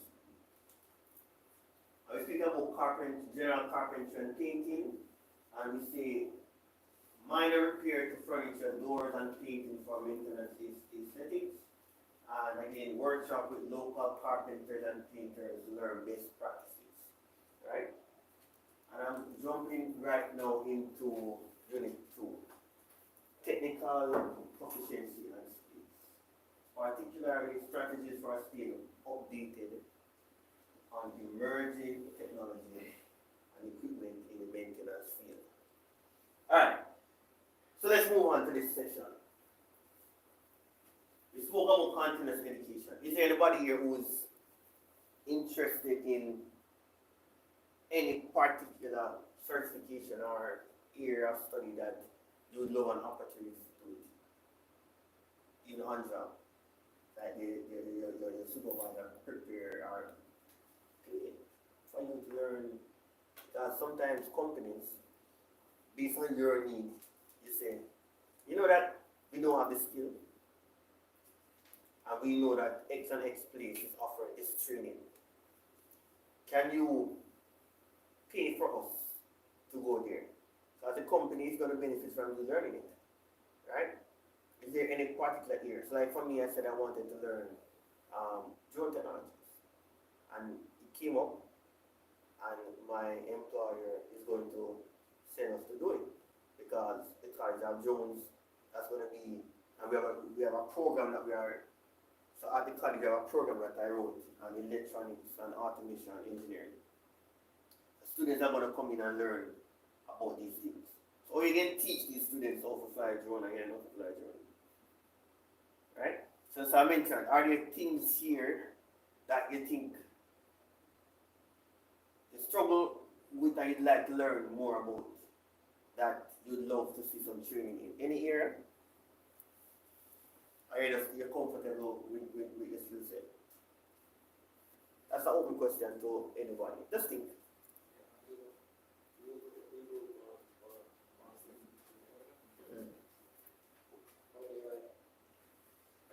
Yeah, I'm not sure. Yeah. I don't even know this as well. I get a chance to learn more about this. You love it. Yeah. And I mentioned it because it's for you to identify what is it that you want to learn about. So for me, I know the theoretical knowledge a lot about solar panel installation. You know how it runs, you know but I've never physically go for a roof and mount one. So I would have mounted, I would use it and set it up for demonstrations, and you know the connections, but then physically going there and doing it. So even though I have a master in renewable energy, I am going to be doing some certification in solar installation. Just for this purpose of the certification and getting the hands-on. So it's okay to see deficiencies in your space and then being able to say, I need to learn this. Alright? Alright. And so what if you got is offered at heart? What if you want to get it done? So have the certification that is for you, and it could be that you come to a point where at the workplace management says, oh, we need all of our technicians to be certified in their areas. Then you can be proactive enough to say, I've gotten it done before that even happens, you know? It's good to always see where you can continue learning. Don't just say because I'm in, I'm okay. See how you can improve yourself. The continuous education involves regularly attending workshops, courses, and seminars to learn about new technologies, tools, and methods in the maintenance field. This ensures that technicians are up to date with the latest advancement and best practices. I'll give local examples, like partnering with UWI. The Jamaica Inc. can collaborate with the University of West Indies to organize technical workshop tailored to hotel maintenance needs. I like even what Dr. Smith is doing. These workshops can cover topics such as renewable energy systems. Anybody know how to install a solar system? So you know electrical. So you know how to do your stringing, the installation, do the panels and everything. What about setting up solars and the inverter system, right? And the charge controller. So you know how to say, you know the world is going to that side. I need to learn about this because I don't want it to be that other persons come up and learn about this and I don't know how to do it and then I am left behind. You understand? So these workshops can cover topics such as renewable energy systems, advanced HVAC technology and sustainable building practices. And you'll hear, and I'll emphasize the term sustainable because in engineering, the very design of the house, have you ever heard the term a green home, a green building? And it doesn't mean literal color green, but green in the sense of energy efficient. And there are buildings that are built and the building breathes efficiency. There are buildings that are designed where the very water that is used to flush the toilet comes from rainwater harvesting system. There are buildings that are designed in such a way that because of how the roof is set up, you don't need to run the lights in the day because they utilize the sunlight to come down and alright. So you cut back on arts, so how long it goes on for the whole presentation? Imagine now if you add a skylight system. Alright? So learning about sustainable building practices, that even if there's going to be a development where they're going to build those somewhere and you have these knowledges you can impart. Regular participation in these educational programs can enhance the technician's skills and knowledge base. Don't limit yourself. Don't limit yourself. Certifications. Obtaining certification in specific areas like HVAC, plumbing, carpentry, electrical systems, validates a technician's expertise and knowledge. So yeah, you can do the job, get certified. You're good at it. Art do have days when you can just go in. You don't have to go through no program, you just show them your competence. And you're certified. What? I'm reading them, we're reading on the insurance. I've already spoken with the Alright. liaison officers. Lovely. See that? Question. Mm-hmm. Can any circuit board can be repaired? No. If you recognize a circuit board, and I love that question, that's right in my ear. For a circuit board to be built, they have to go through some level of fabrication. And To match the specific exactly. And sometimes if even chemical damage to the board prevents electrical flow in the part that you need it to go.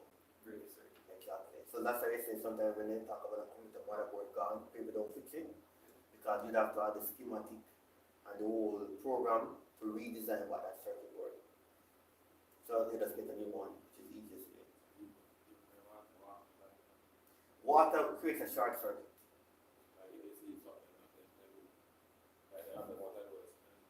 Depending on where the circuit is. Because like if they're designed to be outside, then they would have had some level of insulation for the circuit itself. So it depends on so somebody who builds it would have, put in the preventative measures to protect the circuit. Because you might say to your phone, well, if you drop the phone in the water, then it's dead. But this phone is said to be water resistant and waterproof. Up to 30 feet, I think. Depends. So you can get it there because it's designed for that job, right? Yeah. So some things that I said you can't fix So unless you're the manufacturer. So alright, give me two examples where we got right off of both sides. All right, there are some because of the fact that the board there's a machine that was used to put in some of the components on the board, right? If you were to use your solder gun and everything and to install it, you wouldn't be able to be as precise as the machine. That could be an area. And then the very component that is damaged on the board, you might not be able to access it. You might not sell it. Exactly. And the soldering can damage it also. Alright? Any other question? Mr. Paul? Good? Alright. So we speak about collaborating with art, trust NTA. The Jamaica Inc. can work with NTA. Again, you're on on that part. Jamaica's National Training Agency facilitates certification programs for their maintenance staff. Technicians can enroll in specialized courses and certification programs that focus on critical skills such as, again, electrical safety, HVAC repair, and advanced plumbing techniques. One other thing I think is to mention here is learning occupational health and safety, which is very important because Jamaica hasn't passed as yet their that legislation to govern in workspaces, but they are well on their way, right? And it's important for you, gentlemen, so because it reach a stage that if you don't, on the workspace, if you don't know your rights, right, you won't be able to be compensated for things that are happening to you.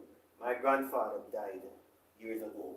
He was working in England in a steel factory, and the fumes from the factory caused him to have lung cancer. Now, that was years ago. People are dying from that now so much because proper PPV would have been implemented to protect you. And so if you are to work on the job and you don't have proper PPV, then if there are legislations in place, then the employer cannot force you to do it unless you have proper protection. Right? Alright. So we speak about this collaboration makes sure that the hotel's maintenance team is qualified and capable of handling a wide range of technical issues, certification. Industry publication and online resources. And I picked up a few things here that I don't know if I can show you. Subscribing to industry journals. I mentioned it earlier, magazines and online platforms. Or subscribing to some of the YouTube channels that deal with a certain area of interest. Provide access to the latest research, trends, and innovation in the maintenance field. It's out there. These resources are invaluable for staying informed about new technologies and practices. Now, have you ever heard about Jamaica Institute of Engineers? Now, again, this is in Jamaica, and I purposefully put this here because as technicians, you fall somewhere on that engineering. You are really engineers, you just don't have the certification in that area, but you do a lot of what engineers. Engineers will design and build. But you guys are going to have to know the design so that you can troubleshoot and fix. Now, Jamaica Institute of Engineers, on their website, it shows you things that are being done in Jamaica. I went on the website last night and I looked at different publications. Like even, I think there's a specific one about maintenance of HVAC system in Jamaica. That sounds like someone is phoning me. Jamaican Conference Room, this is Cadet Suite.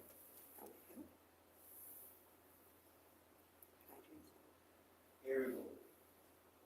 Engineering Week 2023, publication presentations, and as I went through it, I found a particular one that I said, how to leverage your HVAC system to create a healthy IAQ environment. Sounds interesting?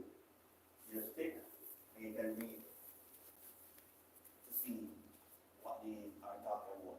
That's happening in Jamaica because guess what? There are other hotels where there are persons who are learning and knowing about these, and it's important that you will remain competitive. It benefits your employer, right? So see what's happening locally, and how do they do this? And knowing how they do it, make you do your job better, and overall make Jamaica in better. Right? Because if Jamaica in shut down, then you lose your workspace. And the more guests come in, they should benefit. Right? Networking. But you know what networking means? Networking. Networking When you hear the term networking, what comes to your mind? Phone? Alright. What else? Internet? Mr. Gabidan. Remember your name, no? Sharing information. Networking is really speaking to the people that you know. You already talk about you never qualified for the job, but how you know? Links. Networking is knowing people, interacting with people. So today, Mr. Paul, we communicate and I know you. And one day you come to case and you walk in and let's say you come with your son and you say, "Oh, Mr. Williams, we know Mr. Williams." And Mr. Williams say, "Yeah man, remember Paul man." Alright. And let's say I'm a client or a customer and I'm here. And because of how you deal with me. And the person said, "Yeah man, I remember when he came in, he was so polite." And Mr. Brown, "Yeah man, pleasant person when he come in and in started the AC quick and the person was there and the person said, "What's your name?" And he said, "Yeah, Brown man." And I said, "I'm taking up, you know, some have jobs can offer you." And then when you're on your half days now, right? So Brown get a call to go and fix some AC somewhere else. What got you there? Network. So build a network. Don't stick to yourself and say, "Oh, so do we talking about?" Interact. Interact. Meet people. Because you never know how people. You say, "How am I here?" Because, right? All the way in UWI, when I was a student there, the interaction that I had with Dr. Smith did not allow me to be here now. So build your network. Build your network. Alright? Because your networking will improve your net worth. Alright. Your money. That's true? Alright. So we say joining professional organizations and attending industry conferences allows technicians to connect with peers, share knowledge, and learn from experts in the field. Networking helps in understanding industry trends and gaining insight in practical solutions to common maintenance challenges. And we have Caribbean Hotel and Tourism Association events that take place in Jamaica. There's some checks. Now, if you really look at it, nothing excites. Anybody here love motorsports? Motorsports. Racing, car racing. When two men live head, one like motorsports, you can't talk. Or you book upon somebody who does carpentry and they start talk the same language. So how do you do this again? And communicating with others and meeting people builds you. You book upon somebody who works at another hotel and they do the same thing as you do. You talk, you communicate, and you learn things from each other. And you say, so every time I go and do something, and they say, it's like you did it, and they laugh, and they say, "Yeah, man, I'm doing something to that." And they say, "Oh, so you do it." That's what networking does. Alright? Manufacturer training. Equipment manufacturer often offer training sessions to educate users on the proper operation, maintenance, and troubleshooting of their products. These sessions provide hands-on experience and detailed technical knowledge directly from the source. Local example, training with local suppliers like Fosrich. Why do you know Fosrich? Yeah man, they have a new store out there. That's true? What do they supply?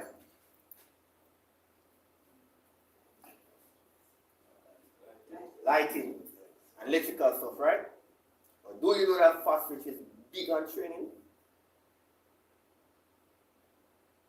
Now, imagine Jamaica in partnering with Fosrich. How would that benefit Fosrich if you're a partner with them? Because the company here can buy their lighting stuff. So you can say, alright, We are going to be changing out certain lighting fixtures in X and X amount of rooms. And so we'd love to have our technicians trained. Love that. And they offer training for that. And that's something that can be checked out. So the Jamaica Inc. can collaborate with local suppliers such as Phosphorus, a leading distributor of electrical and lighting products.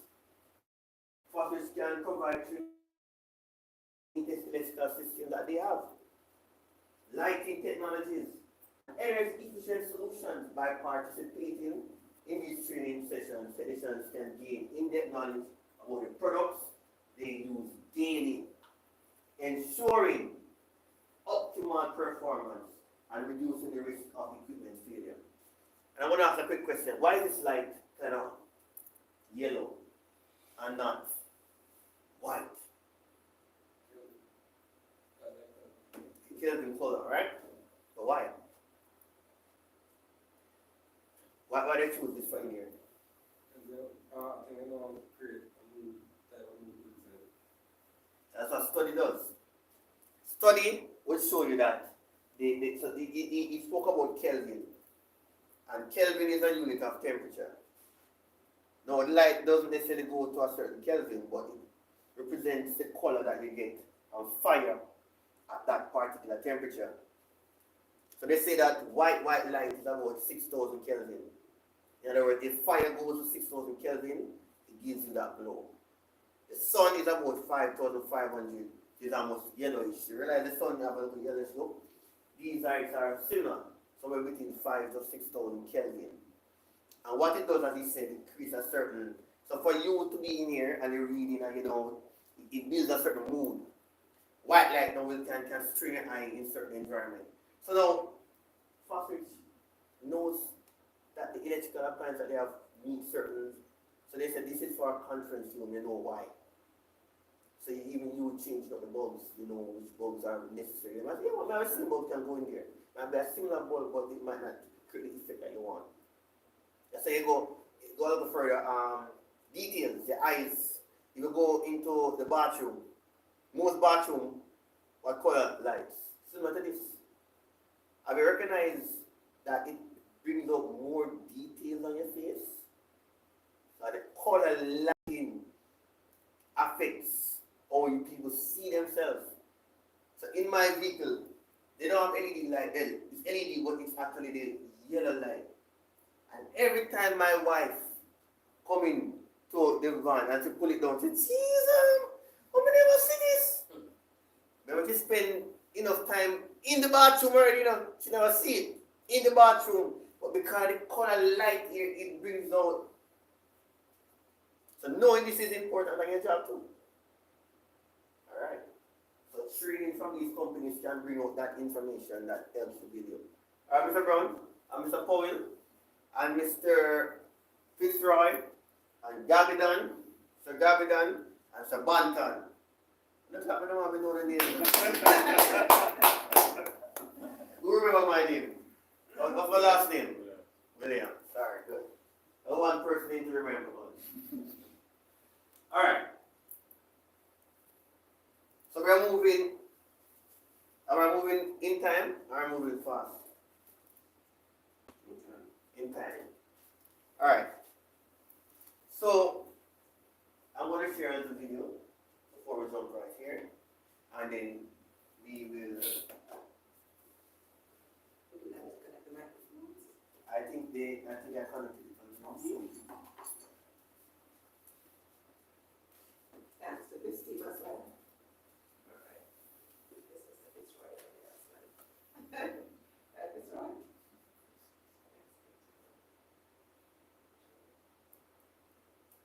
Any more questions? I'll go over to questions and guess what? If you don't answer questions, then what happens? No, I'm never ask you questions. So it's always better to send the questions to me, because suppose I get answered some questions from what we have just covered. So you might want to ask me the question before I ask you the question. So you don't know what question I am going to ask. Alright, so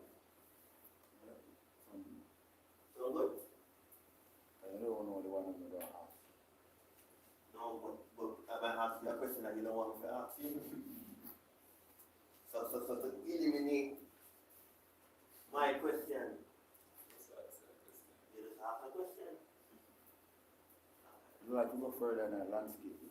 Yes. Alright. So you'd like to go further in landscaping?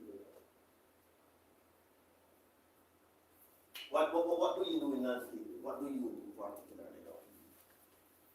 Most like sculpture. Alright, and you do the mowing and stuff? Yep. Alright, and you know, what about the different machines No, we that don't you do use? that at this moment. Not this moment. No, I'm making, but Yes. Okay. Alright.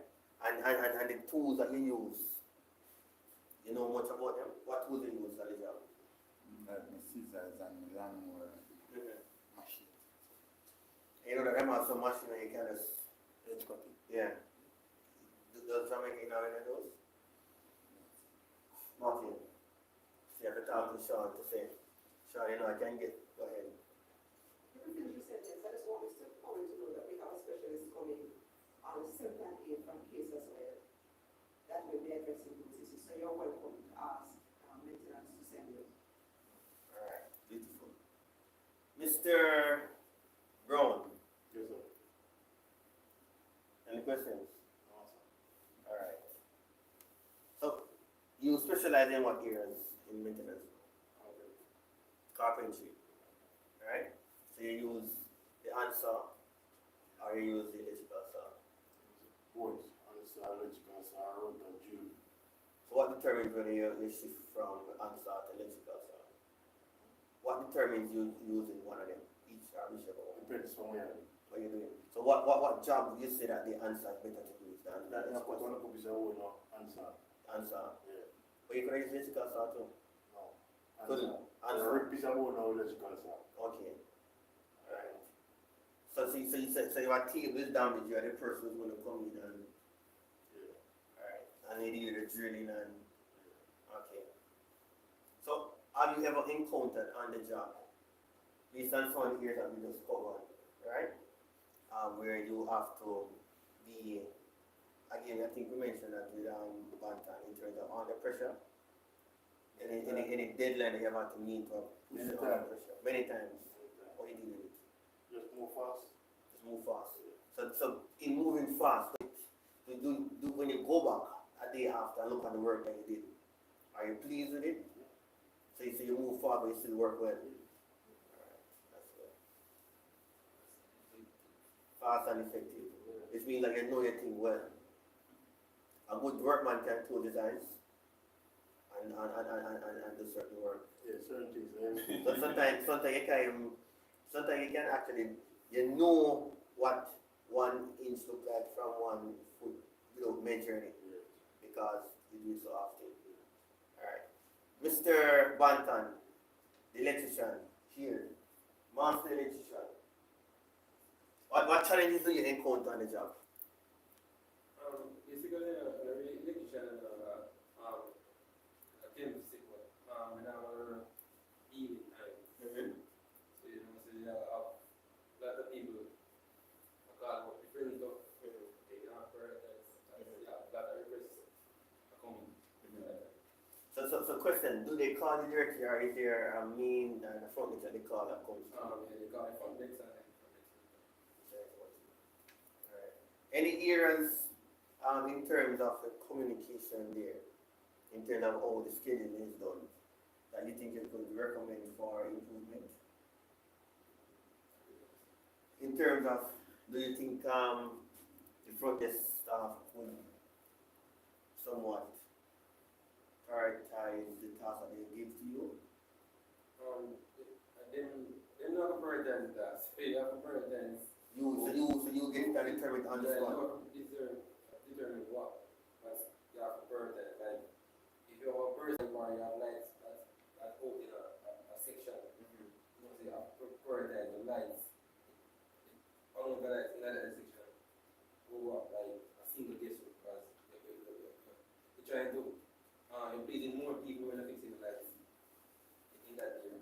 Alright, so I like how you categorize that. So because more people get encounter the lights, you have to make sure that the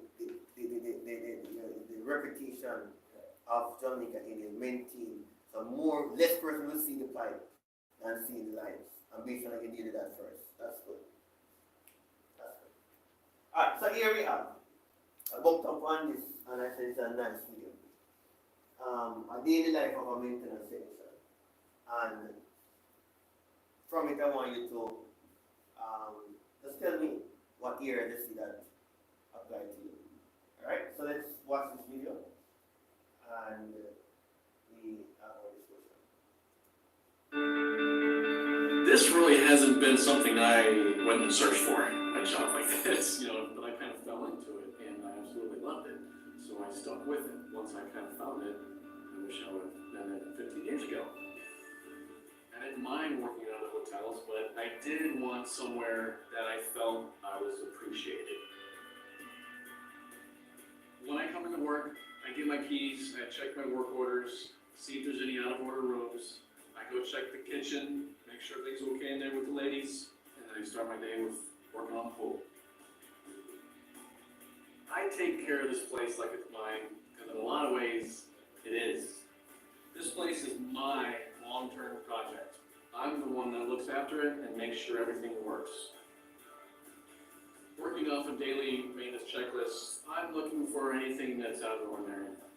Lights that are out in the hallways, tears in the carpet or wallpaper that's bad, sound or smells that doesn't seem right to the hotel. You do become in tune with the hotel. It'd be like anything, it'd be at your own house, when something is out of the ordinary. So it kind of becomes your second home, to become a place where you want to come to every single day, and that's my kind of drive. Sometimes we do have to go into a guest room. We are the guests to them when we approach them in their rooms. Their sanctuary when they come to a hotel. It's their getaway place. So whenever you get into that space, you have to make yourself very friendly and approachable, and that everything's going to be okay, that you're going to do what you can to fix that issue and make them feel comfortable at the same time. There's also preventative maintenance. This job isn't about waiting until something is broken. It's about getting ahead of the problems, fixing things before anyone notices. Sometimes guests come to you with problems like being locked out of a room. I can't let them back in, but I can show them where to go to get help. The first things that people see is our responsibility when they come into the hotel. So I take that very seriously. When it runs well, I'm doing everything right. That reflects on not only me, but on the hotel as a brand itself and everybody else that works in the hotel. I enjoy that I do everything right the first time, the right way. To me, that's the jury way.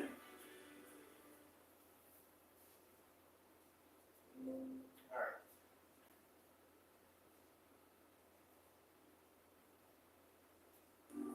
Hey, so you want to problem? YouTube box. Anybody can relate with that video? What can you relate to? And we have been speaking on some skills that are required as a maintenance technician. Right? I want to quickly mention them again. Spoke about some technical skills. Correct? What remember the technical skills? From that, you have to be aware of your surroundings, like, so if, if someone's not, what you need to details the things, like certain lights and stuff like that, that's not working. Yeah. So you have to actually pay attention. To details. So the smell. So on your job now, you can see these skills that you have them, you have them. Sometimes you don't even realize that they're there, but you do it naturally because you're in it so long. So many times I see somebody fixing them wrong. That's a problem. You will see something and you fix it. That's a problem. So I say, they got to do that. Well, paying attention to details is important. You report it. You see, there's a problem here. Right? So your supervisor. Somebody got to be,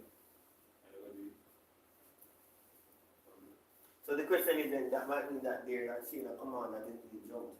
Because if your supervisor call you and say, Paul, deal with that.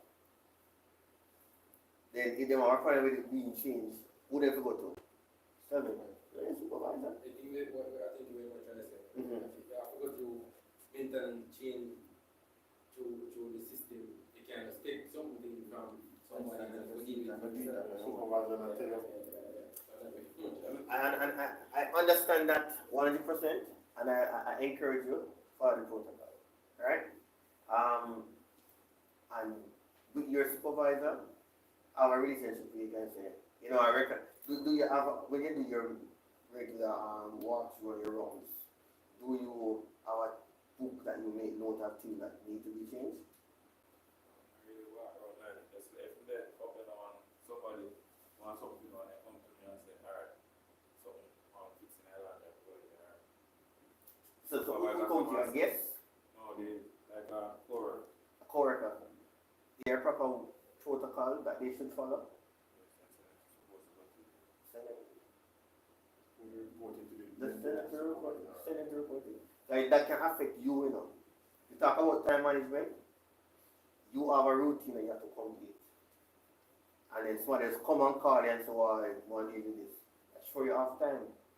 And then you might have guests coming in, and the guests must be here at a certain time, and you are late in dealing with it because you have to help somebody else. So again, prioritizing comes in there, and we see in, you know, time management. So as much, and what I recognize sometimes, or kind-heartedness sometimes can be a problem, but you have to learn how to follow proper scheduling. For instance, I see them doing. So you know, see, you learn the environment. You learn the environment. Every environment is different. True. You know, say, if you do it this way here, so that's a problem. So I follow the proper. So you're saying something like that. These two gentlemen were early, so we had discussed it. I'm not sure if Gavin was here when I had discussed it. The importance of getting on the record and managing your resources for effectiveness. And what are because they could just remind everyone. Because I appreciate what he's saying. Yeah, it's a very good question. Bantan and Fitzroy could remind him so that Mr. Powell and Mr. Ready? What I shared this morning. Bantan, and I said Bantan and Fisher, I start digging up their minds. What is it? What is What it? can you mind? You remember what I discussed? The importance of getting the thing on the documents, on the records. Because as Minister said, if you are taken off and reassigned, at the end of the day, the duties that you were assigned may reflect as being incomplete because you stopped with them. So it's important to get it on the record, but by all means, you jump on it as quickly as possible because you can affect your gratuity. Remember I had that conversation with you? Yeah, I want to probably want to get to see if they have a monitor or something. So who do you report to? The manager will say, no, do this. And then supervisor will say, no, do this. Like, he told them, don't come make it and say, and I said, yeah, we'll do this. I said, yeah. There should be a proper chain of command. I tell them, so they can do two. Two ends. You ever see a body with two ends? You ever see a body with two ends? In a cartoon. In a cartoon. Because in reality, there should be a proper chain of command. And it's something that I think that can be mentioned. I know Dr. Smith can make note Yes, of I'm it. putting it in. Because sometimes persons are managers and supervisors and they're not properly trained. And you find it that the truth is you report to your immediate supervisor. Let me give an example. There's a scenario with somebody's grades and the VP called me and said to me, person graduated, I'm a candidate for them. And I said, you are the VP. You should let me know what I should do. and I said, when you figure out what should be done, just inform my supervisor and they'll tell me what to do. I don't want to jump past my supervisor and come to me. I don't operate that. I operate principle. So I said to the person, speak to my supervisor. And they speak with me. Alright? Alright. So we do the work at 11:30. 12:30. Alright, good. So, gentle people.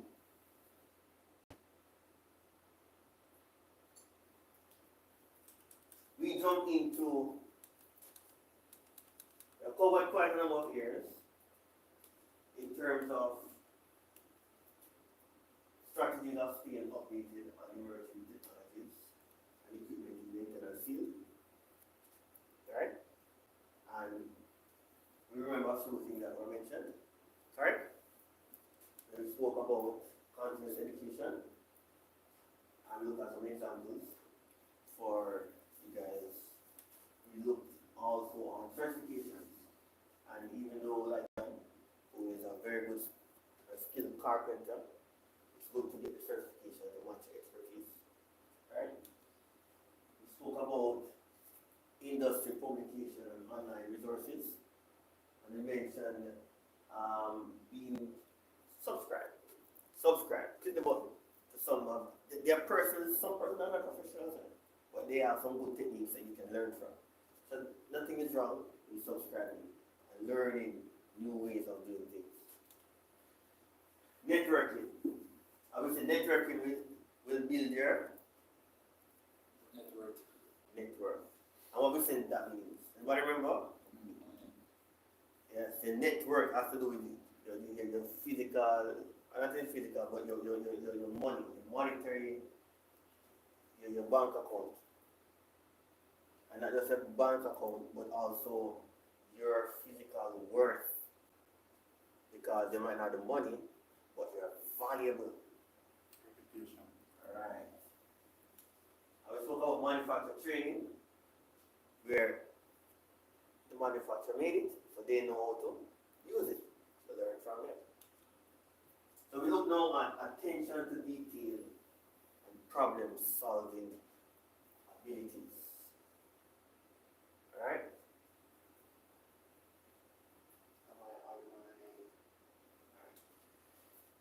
So, the importance of attention to detail, exploring how meticulous attention to detail contributes to effective problem diagnosis and resolution. So, exploring how meticulous attention to detail contributes.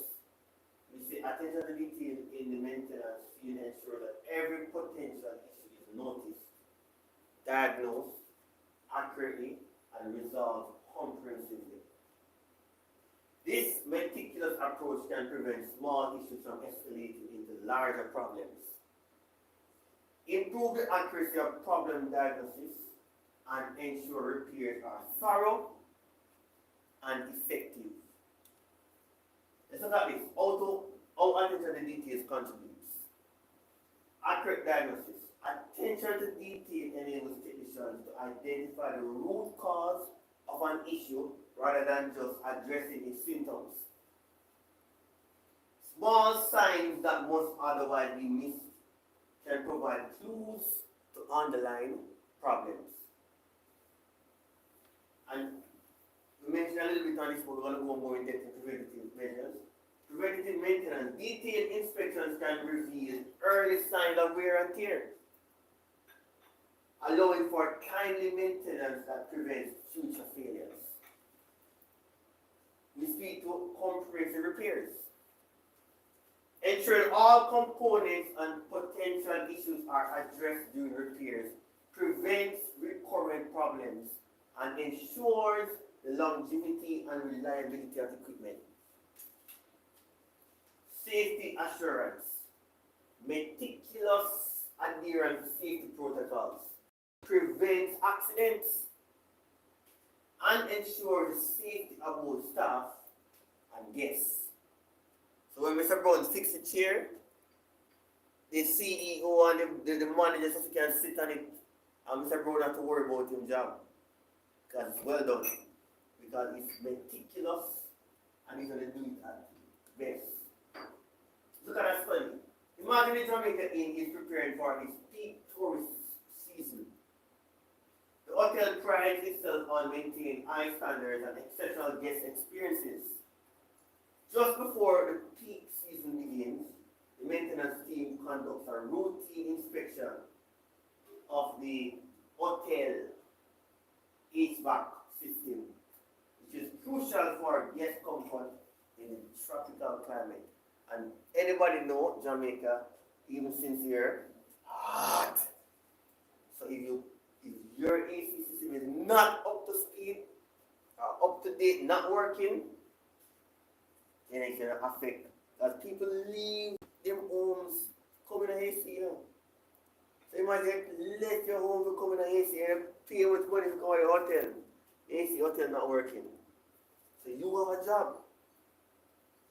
During the inspection, a technician with a keen attention to detail notices a slight, unusual noise coming from one of the main HVAC units. The noise is faint and intermittent, easily overlooked. However, the technician decides to investigate further rather than dismissing it as a minor issue.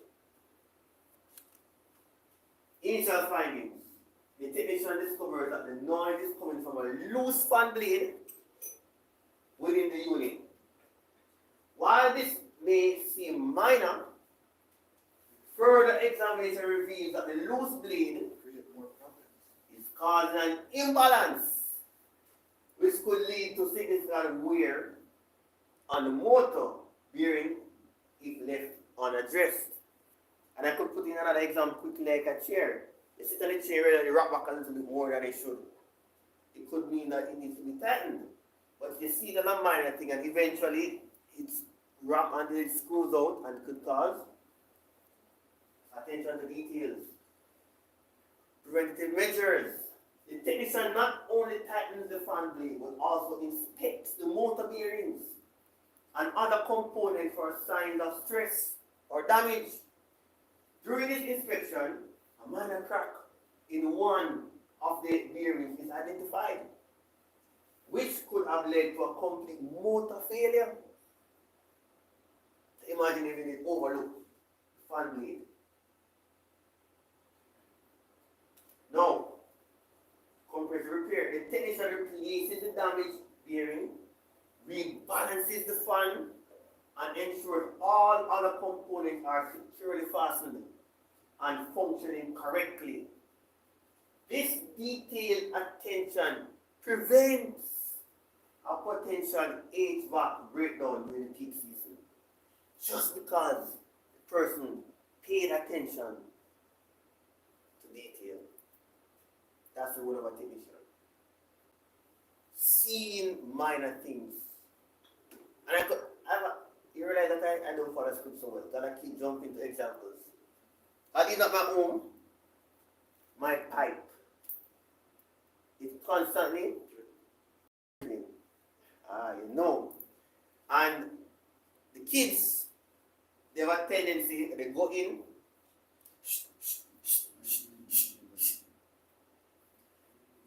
alright. And sometimes the washer. Alright. And so it's important to recognize, no, it was dripping and I didn't fix it. Until one day, the partner turned on myself. And then I've locked them and now I'm forced to fix it now. And not only was it that I had to force to fix it, when I pull it, not just a washer, the metal inside of it break off. Imagine if I fixed the washer from before. Alright. Exactly. And so you recognize the importance of paying attention to detail.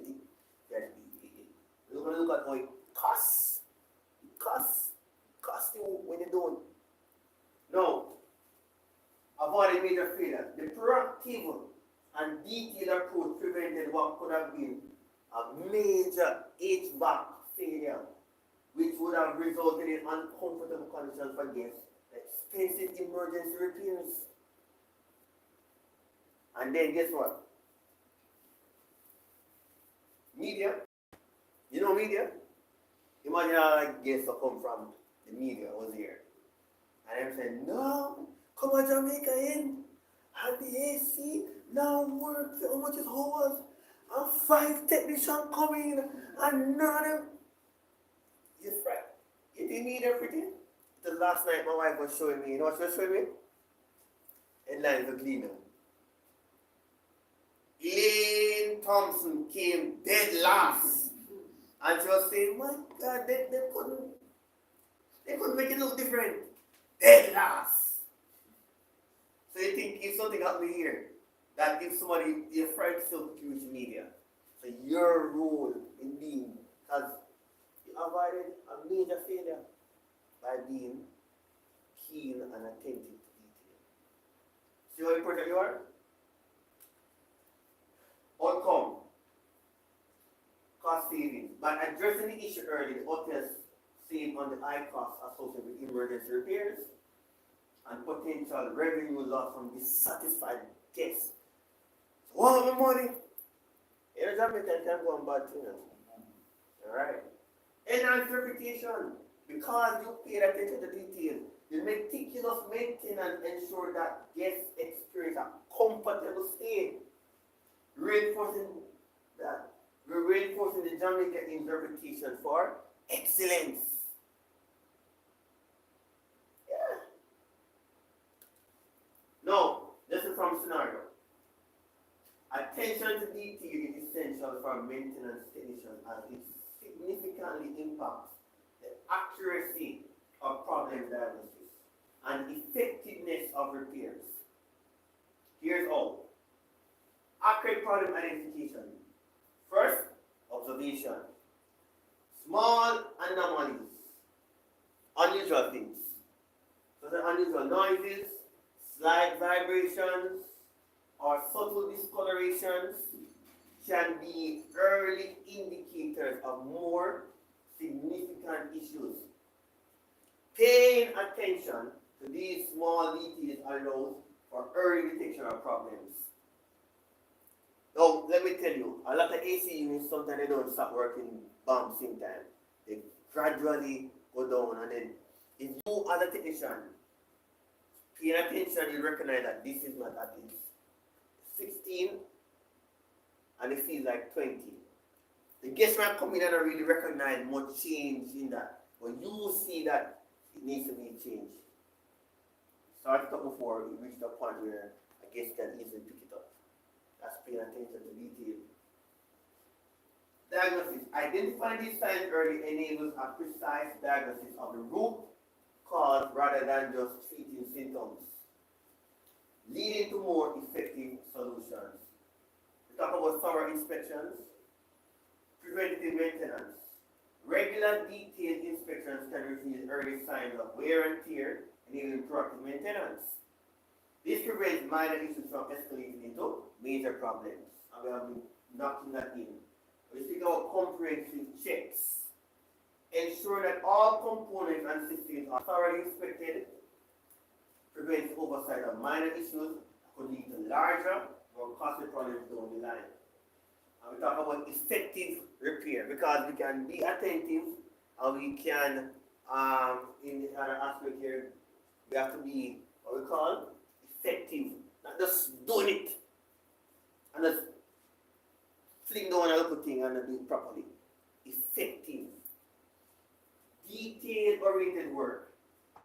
Every aspect of repair ensures that the issue is resolved completely.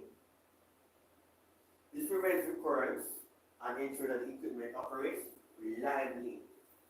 Quality assurance. Ensuring repairs meet high standards reduces the likelihood of future failures. Agreed? And extends this lifespan of the equipment. We agree with that? And it's the same example that I gave. Show that I could have had a different tap.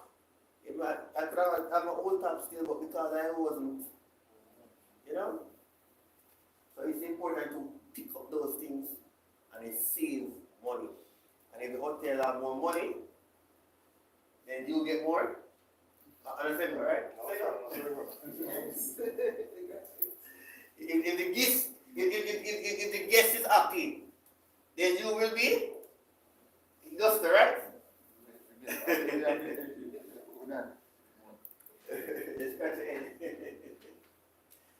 All right. Safety assurance. Protocol adherence. Protocol. Meticulous attention to safety protocol prevents accidents and ensures the safety of both staff and guests. This is particularly important in environments where faulty maintenance can lead to hazardous conditions. Safety is important.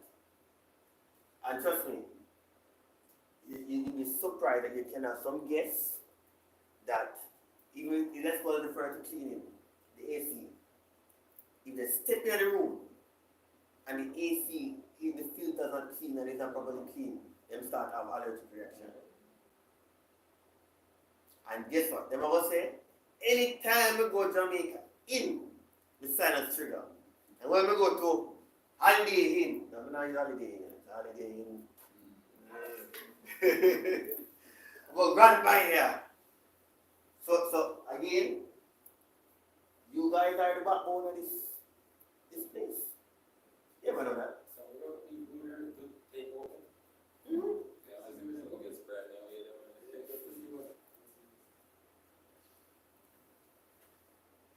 Hazardous identification. Early detection of potential hazards such as electrical faults or structural weaknesses can prevent accidents and ensure a safe environment for everyone. Alright, and you talk about, you realize that a particular side of the, let's say the AC is getting hot, hotter than it should. And because of that, you realize that even one of the wires seem to be hotter than it should. Based on that, it's working out in it. But there's a problem developing. Attention to details really severe. Alright? We are running with time. Proactive maintenance approach. When we say being proactive, what do we mean? Proactive.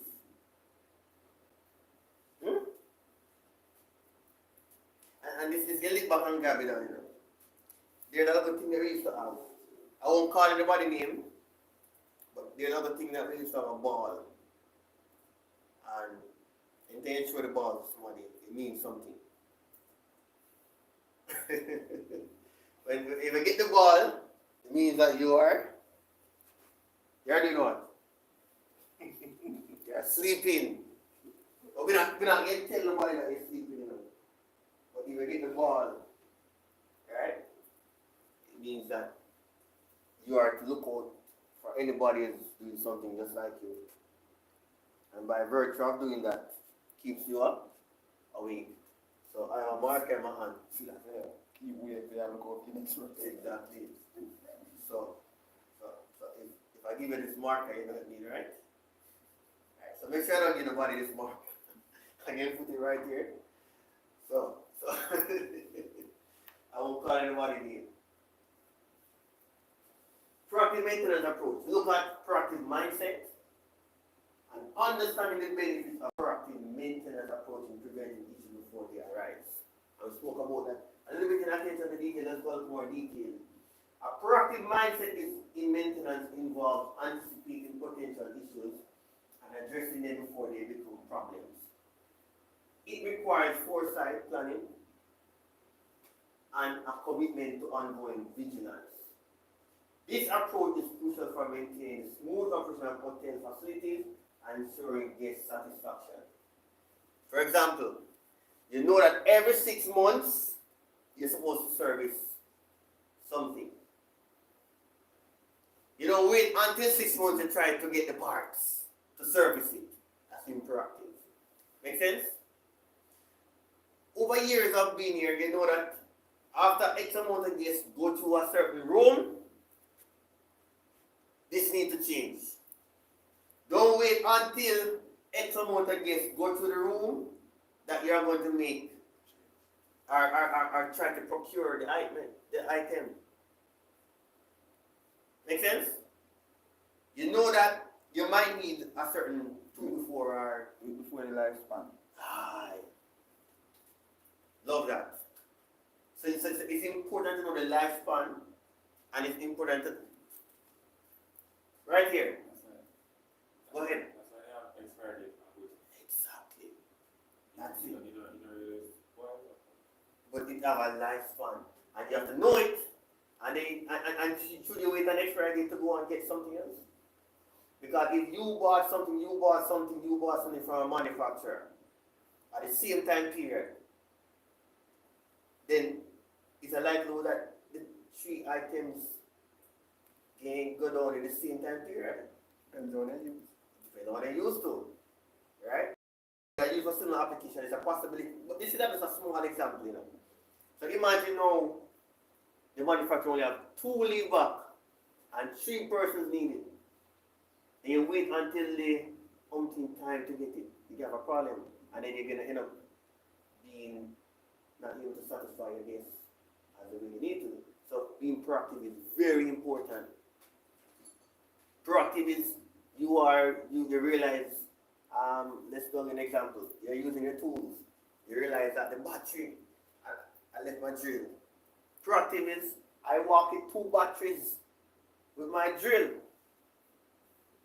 So you're on the job, and then the battery is finished. And then I'm like, oh, I have to come back tomorrow because this one charge.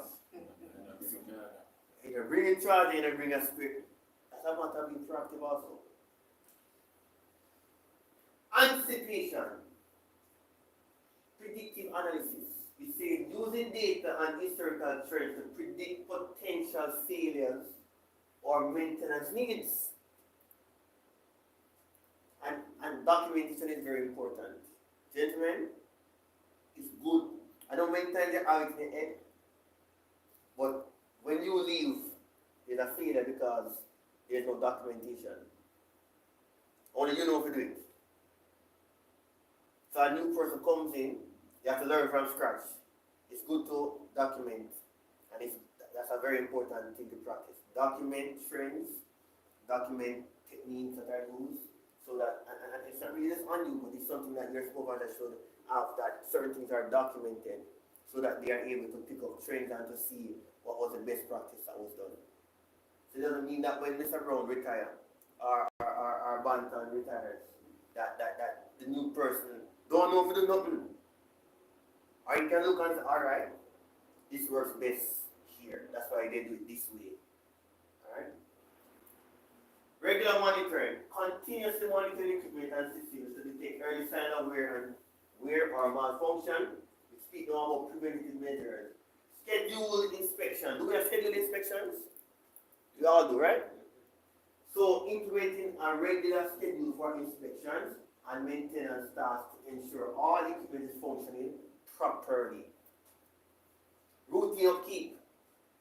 Performing routine maintenance tasks such as cleaning, lubricating, and tightening components to prevent deterioration.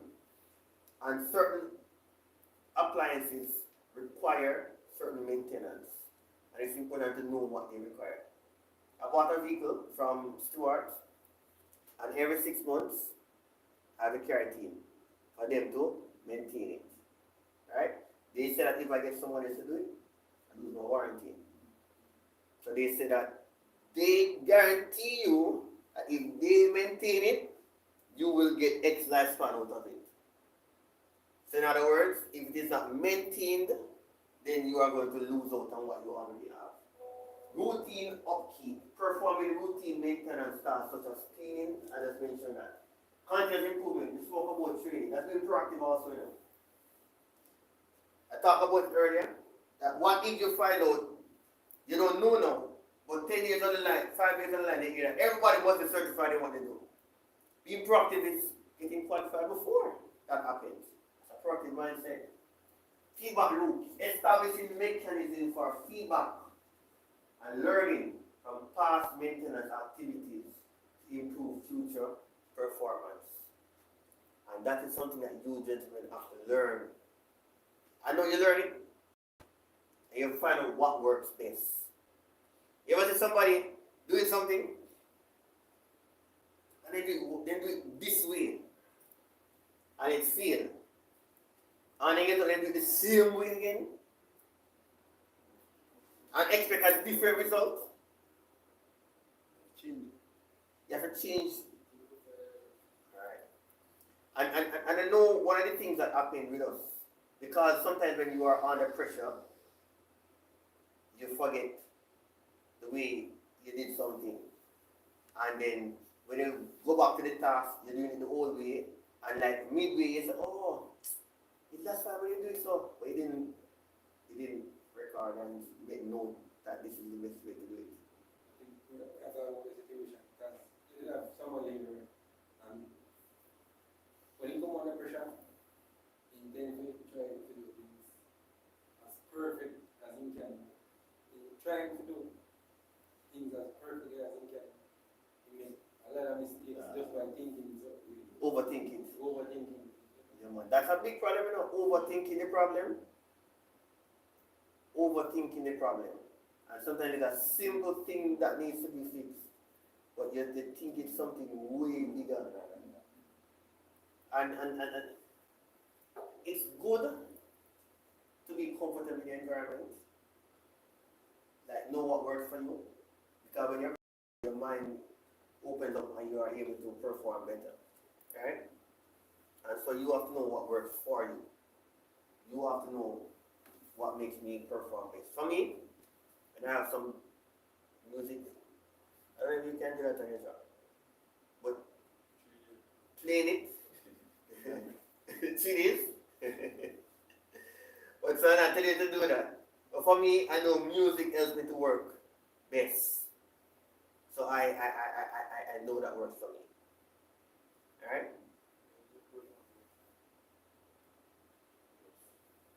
I can just play that.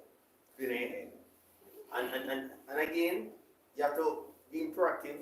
Is you realize that your supervisor cartoon about the same thing. And you're a trend. Why is it that you keep? Could be another example like what you mentioned. Why is it that you're not getting to complete the task at the end of the day? The problem could be that every minute somebody calling for something else, you're not getting to do your job. So, what about maybe telling them that go to the supervisor, or you could even say, Sometimes you remember when you got the thing what he's doing, maybe it's something that we should prioritize. exactly what tell the supervisor, right? But the thing is this, you know, when you have a good track record and doing stuff, sometimes the supervisor reach a point where you know that you're going to make the right call. Have you ever been there?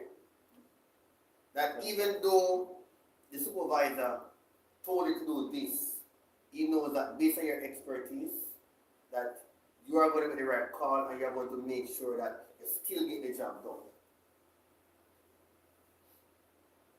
That happens, you know. Yeah, man.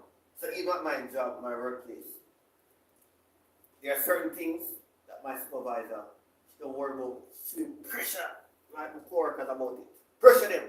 Because she knows that she don't pressure them, they're not going to do it. But she knows that Mr. Williams, he will make sure say he cover all of the ends, and he's going to make sure the end gets his task done. For example, I'm not a trained counselor. As a counselor, trained counselor.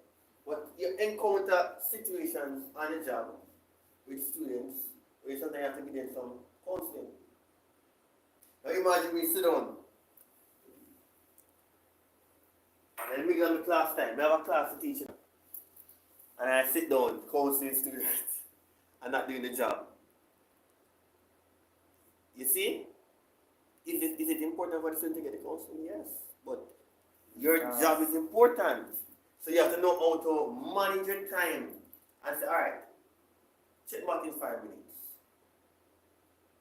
And I'll help you through that situation. So on your job, somebody come and they want you to do something. They said, alright, hold on. I'll soon come back. I'm going to finish that task and I'll have about 5 minutes that I can look at what you're doing. If I can work on it, I'll work on it. And sometimes we have a tendency of trying to get it done, even though we realize it's taking too much time. And we know that situation. You're just trying to get it done. I can be like that. I like to make sure that every task that I touch, I'm going to leave it unfinished. So leaving it feels like a failure to me. And sometimes leaving it is a win. If I get to do other things, when your mind is clear, you can go back to it. Understanding the benefits of a proactive maintenance. Benefit of a proactive maintenance approach in preventing issues before they arise. We say a proactive maintenance approach offers numerous benefits, particularly in preventing issues before they escalate into major problems. And here are some key advantages. increase equipment lifespan, we mentioned that. Regular maintenance, consistent upkeep and minor repairs extend the life of equipment by preventing system wear and tear.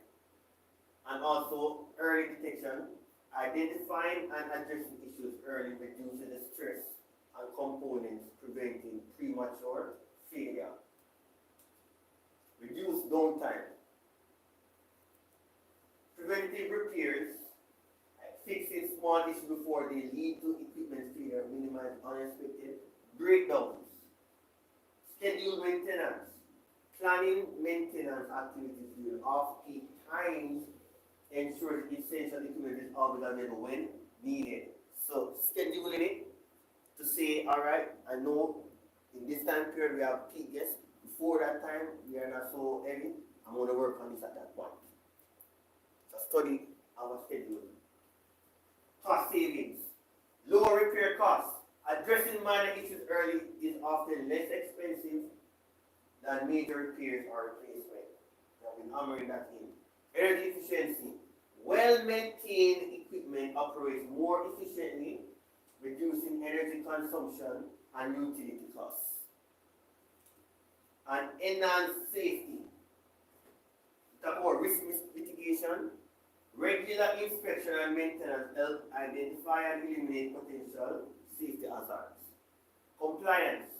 Ensure all systems and equipment meet safety regulation and standards, protects both staff and guests. Alright? Improve reliability and performance. Optimal functioning. Proactively maintain equipment performs better, ensuring consistent and reliable service. And ultimately for you, guest satisfaction. Reliable and well-functioning facilities enhance the guest experience, contributing to higher satisfaction and loyalty. Better resource management, inventory control. How you can connect? Better resource management. How does what we are mentioning? Right? Proactiveness, helping resource management.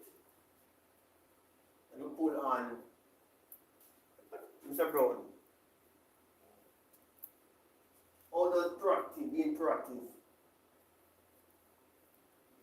help with the management of the resources of Jamaica in?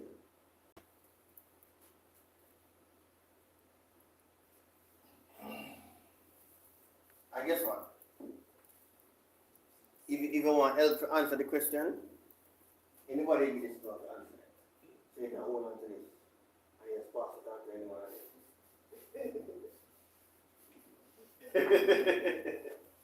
Use this material. Use this material. Explain why. Oh. Alright. Because if you're proactive and you find out say boy, as I said before, AC now you may like a fee. Eventually, what you say? You would have saved the cost of buying a new AC when you put it a fix to AC. Beautiful. So you're gonna go back to the same scenario with the blade. Yeah. So instead of you would have kept it at an early Exactly. Exactly. Yeah. Awesome. Yeah, man. See it from early. Seeing it from early. Alright. So I'm thinking on the spot. Is there any example now where you have been proactive on your job that has saved Jamaica in money? Any example that you saw something early? Every day. Give one of those examples. Just one. Slowly. Alright. And what you do? Report it.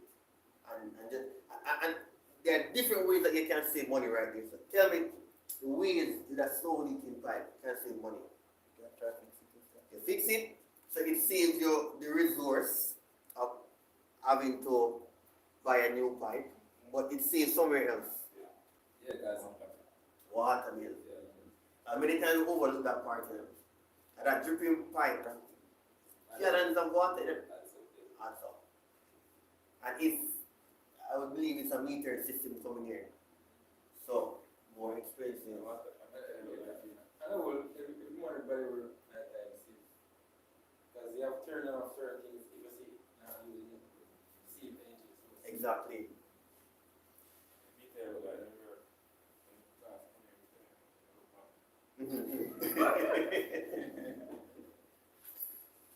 You know, another thing that I think about, we talked about energy auditing earlier. Auditing. And it ties toward being proactive. Where there are equipment, let's say, every time, how often do they use this conference room? Daily. How often per day? Once per year. Okay. So, who turns on the AC lines? Yeah, the ones who There, do they always do it? Right. What if there's a sensor system inside it? Motion detector. Right. So in other words, as imagine a maintenance setup where you have the sensor, and if you don't have the feature to turn off the AC, you can tell when there's nobody inside and know when to come to turn it off. But technology is there where there are motion detection lights. So when there's no movement, occupancy sensors, right? And when there's no movement, right? So those are areas that the hotel can save it. We can go further. And this one of the things, when I think with energy auditing, I mentioned now also, is tied to, as a maintenance engineer or technician, you can tell when something is old and needs to change.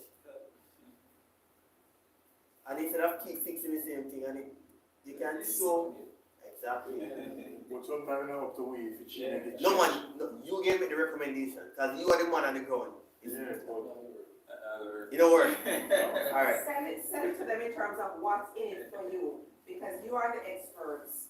You know the cost of inefficiency, because that thing is no longer working at its optimum. So you have to send it to them in such a way that they understand the bottom line in dollars. In dollars. And the reason why I say that, let me give you an idea. And I big up to eat on. So my father have a refrigerator.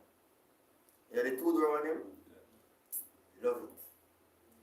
And every minute he broke down, he was going to fix it now. I did an audit. And I showed, I calculated out the energy consumption for every component in the house. And I showed him the dollar figure. I said, this refrigerator costs you this amount of money every month. I'm going to invert the fridge now. Light bill drop from about 27,000 to about 15,000. So in other words, you say, oh, yes, you want to change your oil. It's not as potent as when you say, this AC can cost you 10,000 more every month. And you show them the calculation. Guess what? Then change it tomorrow. And that's how important you guys are. So in other words, reporting things that are wrong. It's not just saying it's wrong, but it's saying why it is wrong and why it's going to cost you.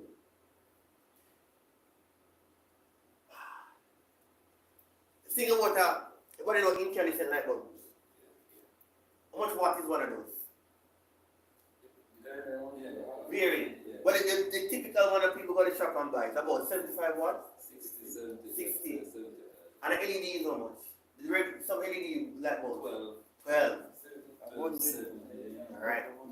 And you understand power, you understand that how much of those LED bulbs would you take to burn as much as one? Alright. And it's simple enough. You can't go near them and you go near them and you feel them. You feel the heat because what they do is that they provide more heat than light. So if it's easy to determine. You take your phone and you go on your calculator and you say, alright, the bulb that you have right now, bulb here is 75 watt. And I have a 7 watt LED that is just as bright. Divide the 75 by 7, you get 10. So in other words, the money that I'm spending to run one bulb, I could run. Alright. And based on that, you can also look and show that it might cost you more to buy the LED bulb. But when you look down the line, same. Right? And that's why you have to think, even when you relay things to your supervisors, that this is how to save the hotel. It never really work. That's everyone. Every smell very good. The very first one on the idea. Eat up on it. That's smell. And you go on and put and say, you don't say that. Eat up on it. It's until that bottom. That's not gonna be changing. And eventually, bar them. And you have one more time, you have to replace it. All on it now. But if they are learning from those, look at it. Imagine this, right? When you make record, when you make reports, are they recorded? Yeah, sometimes they're recording in the book. Make sure recorded. You see, when that panel burn out, you can say, January 5th at 12:25, Mr. Banton reported, February 16th, and you show that it was reported. As I reporting is important. Those are as much as they can go to supervisor and say, you have a recording skill, right? Recording. Because they can lose a job over that. And for me too, I don't only record, but I take a picture and record it. People can be I was working at my institution and I am a calculated person. Very calculated person. And because of being calculated, when I recognized that my salary was less than it should be, I sit down and I did my research and I calculate and I put a raw document and a spreadsheet and show them that you owe me X amount of money. And they were saying something else, but because I had my records, my pay stubs, I could say X or Y. Alright? Alright, good. So, attendance register. Do we clock in? Okay. And you clock out? Alright. And is it that you're writing or is it digital? Digital.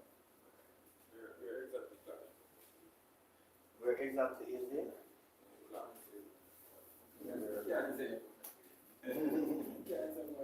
That would be enough.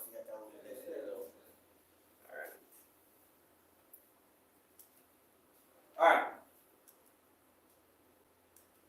You guys jump up a little bit. Let's talk about costing savings and enhanced safety. So we were speaking about resource management, right? Better resource management. Better resource management. And we say inventory control, proactive maintenance allows better planning and management of spare parts and materials. And as I said, that if you know that they're going to take you long to get the parts, you order them early so that you can have them when you need them. Exactly. Alright? So that's how you're proactive. Resource workforce efficiency. Technicians can plan and execute maintenance tasks more effectively, improving overall productivity. Now,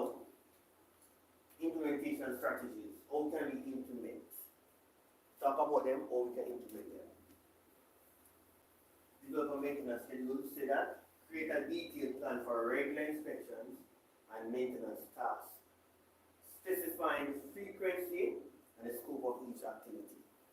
So have a document, you know your job is going to be routine for a lot of aspects. Similar things they're going to be doing. So based on that, create for yourself a detailed plan, a regular inspection where you know is it that you're assigned your task. So are you provided a plan or you need to determine what to do? So like you wake up, you come to work, you know, your boss say, all right, you need to do this point, you need to do that and do that. Or is it that you, based on the list of things that you know you always have to do, you choose what to do? Based on the list. All right? Yeah, that too. And if you look at his job, still, his job might be more routine, so his job might not require your things, but they're gonna say, you know, what? For your seat. Exactly. But then your job might be on call in terms of exactly.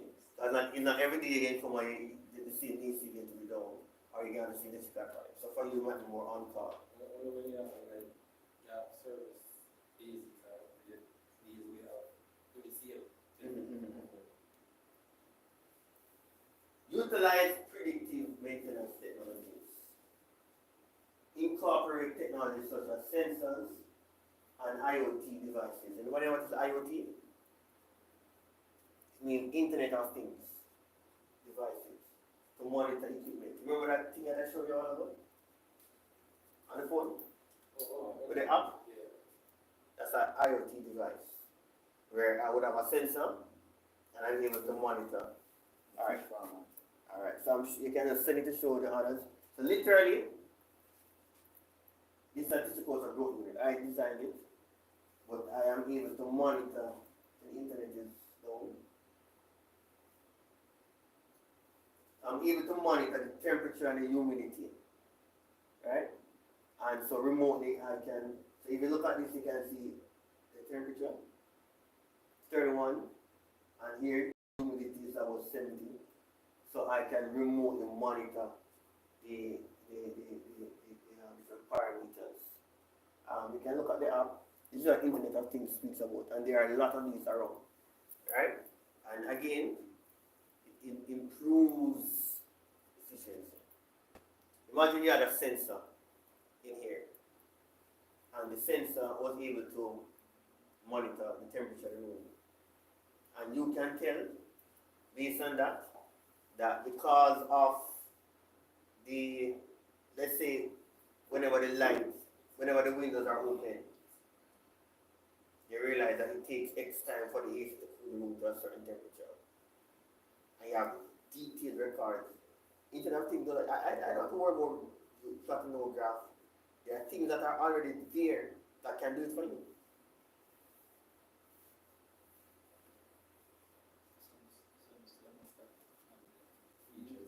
Yeah.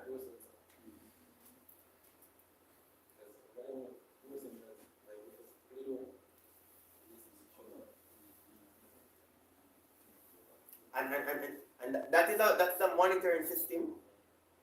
It does it physically, and Internet of Things is where you can see that it's doing it. You see, it connects. So you can have the system on ground, monitor the system, but you can also be able to see that it is monitoring it. Alright? So incorporate technologies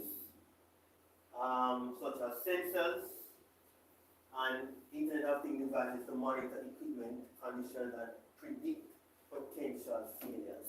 Predict. And as I mentioned, these things now based on being able to pull on. Anybody know ChatGPT? Have you heard that term before? I know Dr. Smith will know about it, right? ChatGPT. Do you know that there is a software that exists? That you can tell it almost anything and it tell you an answer? Like you can say ChatGPT. Right, on Google. Get it on Google. Like, I remember there was an individual who was applying for a job and they want to write an application letter. And because of working at the same place for years, I never did a resume or application letter. And I said, let me share something. And I pulled up ChatGPT and I typed in the person's name. I said, the name of this individual is John Brown. John Brown has been working at this place for that amount of years. And I said, John Brown, write an application letter for John Brown to work at X place. And he wrote a detailed application letter. He was frightened. That's where technology is right now. ChatGPT is AI, artificial intelligence. And AI is scary, but it is used. Let me tell you, it is here to stay. I think I'm gonna look frightened. So even for me, let me make it sure why I have to be mindful of these things. For me, my students, I give them an assignment, I can tell that I them write it. Because let's say they do a test, and the way they write, then grammar not up there. And then they give them an assignment, and you hear them do some big word. You realize that, oh wow. Alright. And so everybody gets the world is evolving and technology is up there, and these are areas that Let's say name and then the app. Chat GPT. Alright? Chat GPT, and it's an AI technology, and it can do a lot of stuff.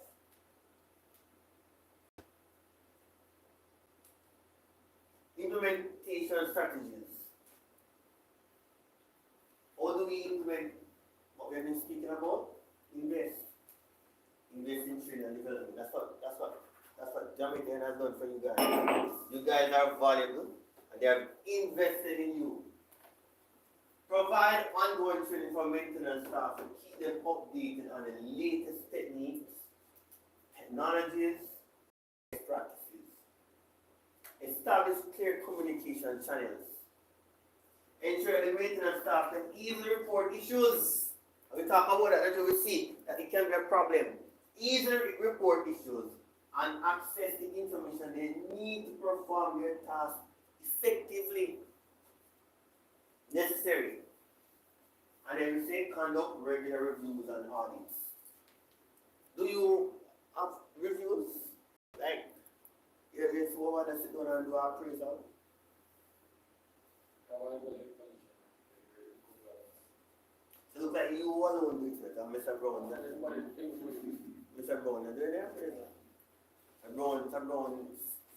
Brown so solid in his job that then his appraisal is a job Mr. Brown can go through the appraisal forms.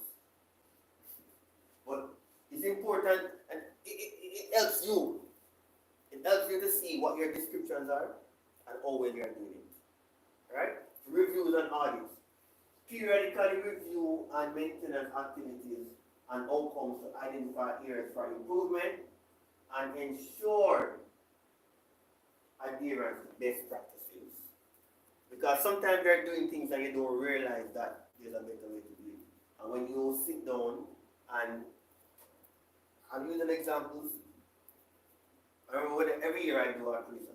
My supervisor sits down with me and there's an appraisal form. And she said, teaching, how do you think you did this year? And you sit and you say, you know that this is a challenge.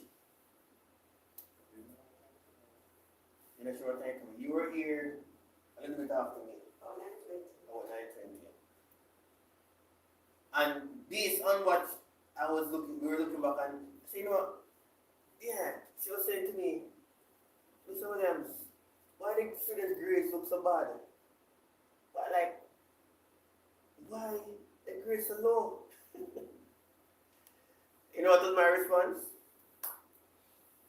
This wasn't my response. It's the quality of students that we are taking in. Right? And based on that discussion, then we were going into how can we know we can't change certain quality of students, so how can we get them up to a different standard? What can we do? What can we implement? What can we change? Alright? You came in about 9 o'clock? About 9:32. 9:32. Alright, let's make a note. 9:32.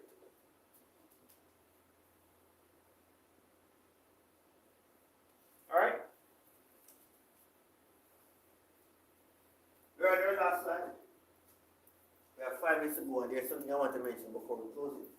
By adopting a proactive maintenance mindset and approach, maintenance technicians can significantly enhance the operational efficiency and reliability of hotel facilities. This not only prevents issues before they arise, but also ensures a high standard of service and guest satisfaction. Then people, that's the end of our units. Now, before I don't like to use up my time here.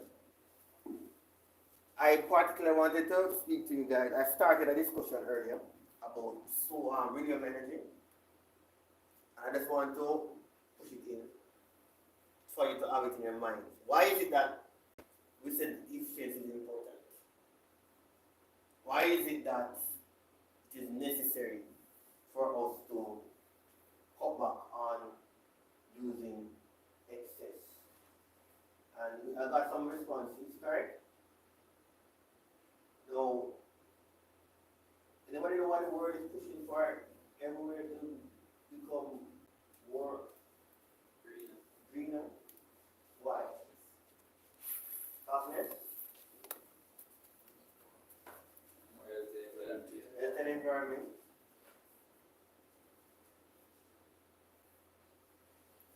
How do we get energy in here? From where? From where? Where do the electricity reach us? And the electrical company. And how electrical company gets energy?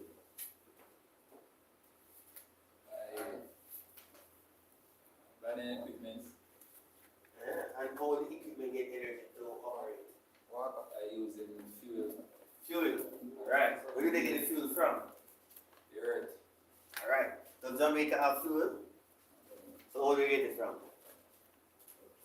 The bikes. Alright. And where they're buying it from, when they use it, they burn it, not true? And when they burn it, what it does? Pollution. What kind of pollution? Heat, air pollution. Alright. And ozone is a little bit different. You know what it does also? Carbon dioxide is what you call it a greenhouse gas. You know what greenhouse gas mean now? You ever been in a greenhouse? What does a greenhouse do? The plant falls in it, but why they put the greenhouse there? Because it what? That mesh thing that they put over the, Too much heat or too much. it traps the heat inside there or prevents heat from coming in. Carbon dioxide acts like that mesh. When the heat comes in to the Earth's atmosphere, a certain amount of it goes back out. But the carbon dioxide, too much of it in the atmosphere, prevents it from going out. So it prevents it from going out. How that affect it? As a truck now, so we have more of that gas in the atmosphere. Mm-hmm. It is there, Yeah. but it does not create a problem. For instance, like when the rain fall and you see the sun out and the steam going back up. What's that? That's a little, that is just evaporation of the water, but the carbon dioxide trap the heat, and let me tell you what it does. It increases the overall temperature of the earth. So that bother you. Because what it does in the Arctic, if the temperature increases what happened to the ice? And if the ice melt, what happened to the water? Water level rise. Water level rises. Elsa, anybody went to Elsa Beach? You realize that the coastline Beach will get smaller and smaller. you realize? Alright. It is predicted that if all the ice, if the temperature of the earth increased by 1.5%, over less than 2 degrees Celsius, 2 degrees Celsius increase of the overall average temperature, it can cause the ice to melt and flood the entire New York City completely underwater. That's the amount of ice that would melt. And hence why the whole world has come together to say we have to stop this. And that's why they say we have to go renewable, because renewable is not going to be emitting any of those into the environment. And it pushes to why efficiency is important. We're going towards electric cars and towards using solar, all of those stuff, to cut back on the use of fossil fuel, which is going to increase the overall energy of the earth, which affects us in the long run. And so, as I have half a second, it speaks then to you as you play your part in this space. Resources, the resources that you use, if you are efficient, then you need to get less resources. And getting less resources means that the manufacturer will use less energy to make them. And less energy to make them means less burning of. So it all connects. In different areas, it all connects to meeting the overall goal of preserving our environment and ensuring that in the future we have the beaches that we want, and there are a lot of other things that will come as an effect of it. Then people, For instance, we have stop using gas. that's where the world is going. The world is going to stop using fossil fuel directly and using more natural gas and renewables and biomass. And that's why they recognize that they are gradually changing vehicles to hybrid and electric cars, because they're saying these add to the emission of carbon dioxide in the atmosphere. Alright? So I'll just add that a little bit to let you be aware as to why efficiency is so important overall, because everything adds up. Gentle people, it was a pleasure being here. You guys are excellent students. And I hope when you get the test paper, that you get all, as everybody look around now, you all get good grades. Yes, sir. Just want to thank you for coming and enlightening us with words and what they teach you. It was eye-opening for most of us. But we can work on some of the things we talked about. I mean, the hotel and everything. Thank you. Gentlemen, Well done, gentlemen. I know how it is at the staff canteen, so I try to release you as quick as possible for 12:30. Please have your lunch, you come back in half an hour, enjoy your lunch. Take a good half an hour, refresh yourselves and come back. When you come back, you're going to look at the case study that I sent to the secretary yesterday.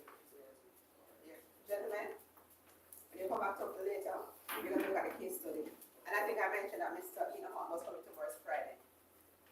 He'll be here at 3 o'clock, so you're welcome. Once you have a time, put your head inside the door and come listen to a little bit of what he has to say on the alright? Yeah?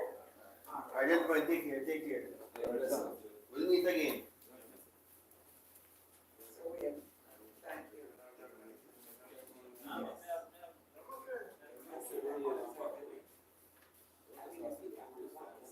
Oh, gentlemen, there is an evaluation form inside of your folders for Mr. Williams. So you'll complete it from when you come back from lunch.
charges. Side. This is yours. These are yours. The envelope is yours. So you can just read this. All of them. Maybe I might just check so you can keep it in the bathroom. Yeah. I said, wait, what do you do? What is that? Can you go over 7 grams? You'll get it whenever you need.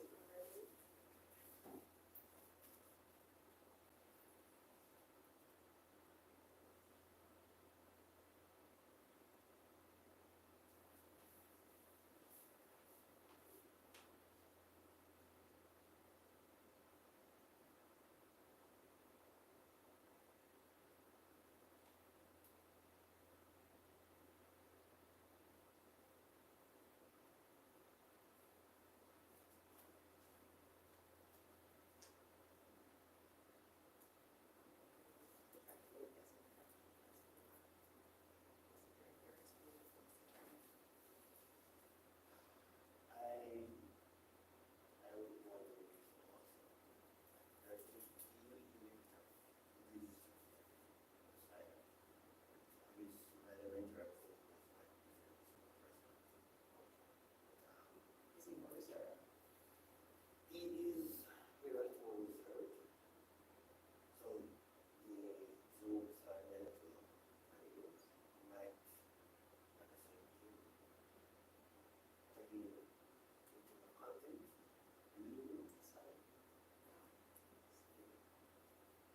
you realize that by interacting, you're able to pull it together? This is So how perfect.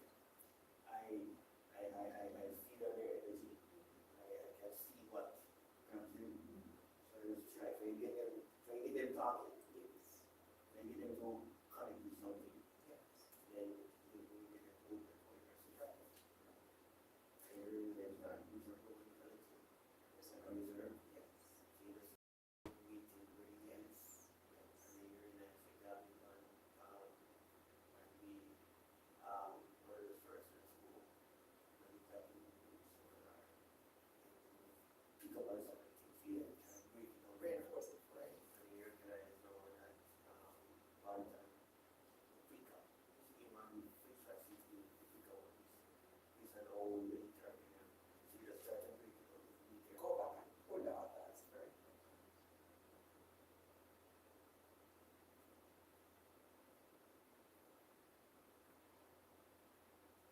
So I'm gonna take out the video because I have that play the line. So I'm editing to make sure that I don't, I'm not redundant in terms of content. Oh, you had that video also? Yes. And then Oh my bring up God. that's all right. And then bring up the case study, so I have to do the case study instead of the video afterwards.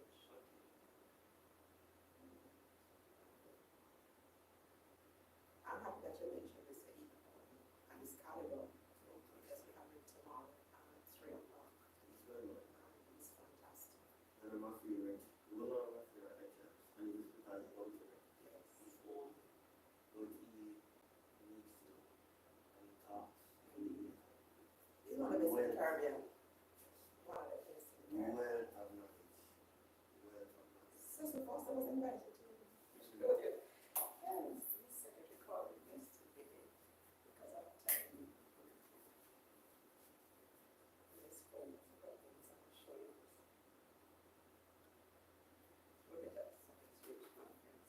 This is new. I'm going next time I'll do training again. Listen, do you want to go for lunch? Well, I want you to extend the lunch. Awesome. So, Really? Yeah. Awesome. So we're going, he's just checking out going to his contract. So I can't wait. And then take him to the proper dining room.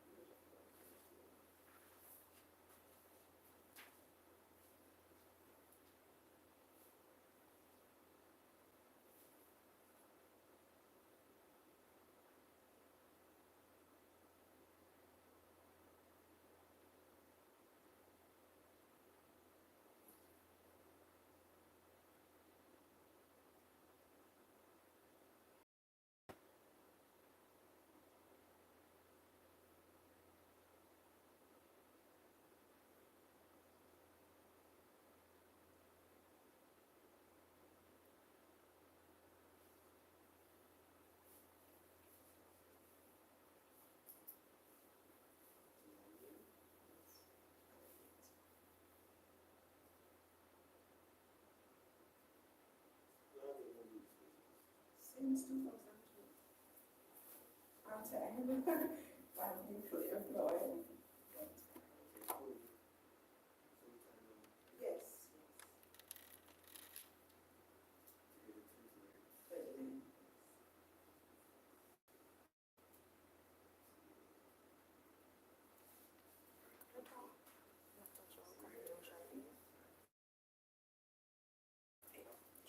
Should I pull this? Thank you. I trust you.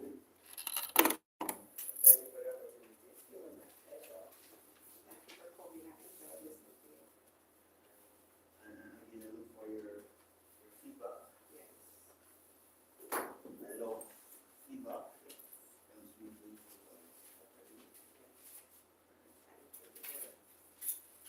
Safe travel. Give my love to your wife and your handsome boys. I look forward to this. I am director for the travel industry.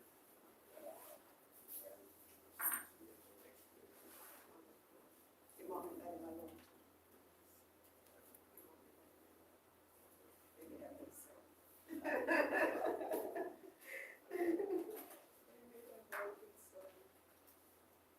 I wasn't here speaking, and I'm saying, I wasn't here speaking, because I got to see the public as well. I really, you know, Our our first journey. Yes.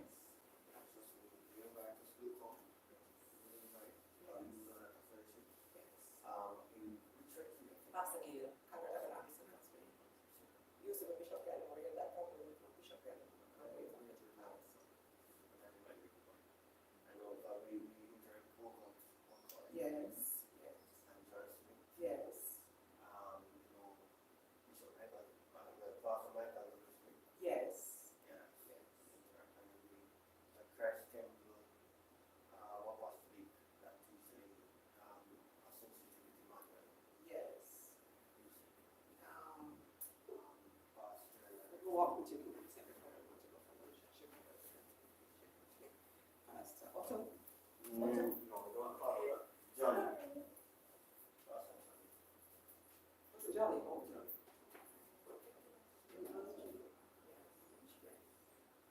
You want to hear it? Yeah, no, take care. No, I'll Take care. All right, God bless you, thank you very much. Take care, right.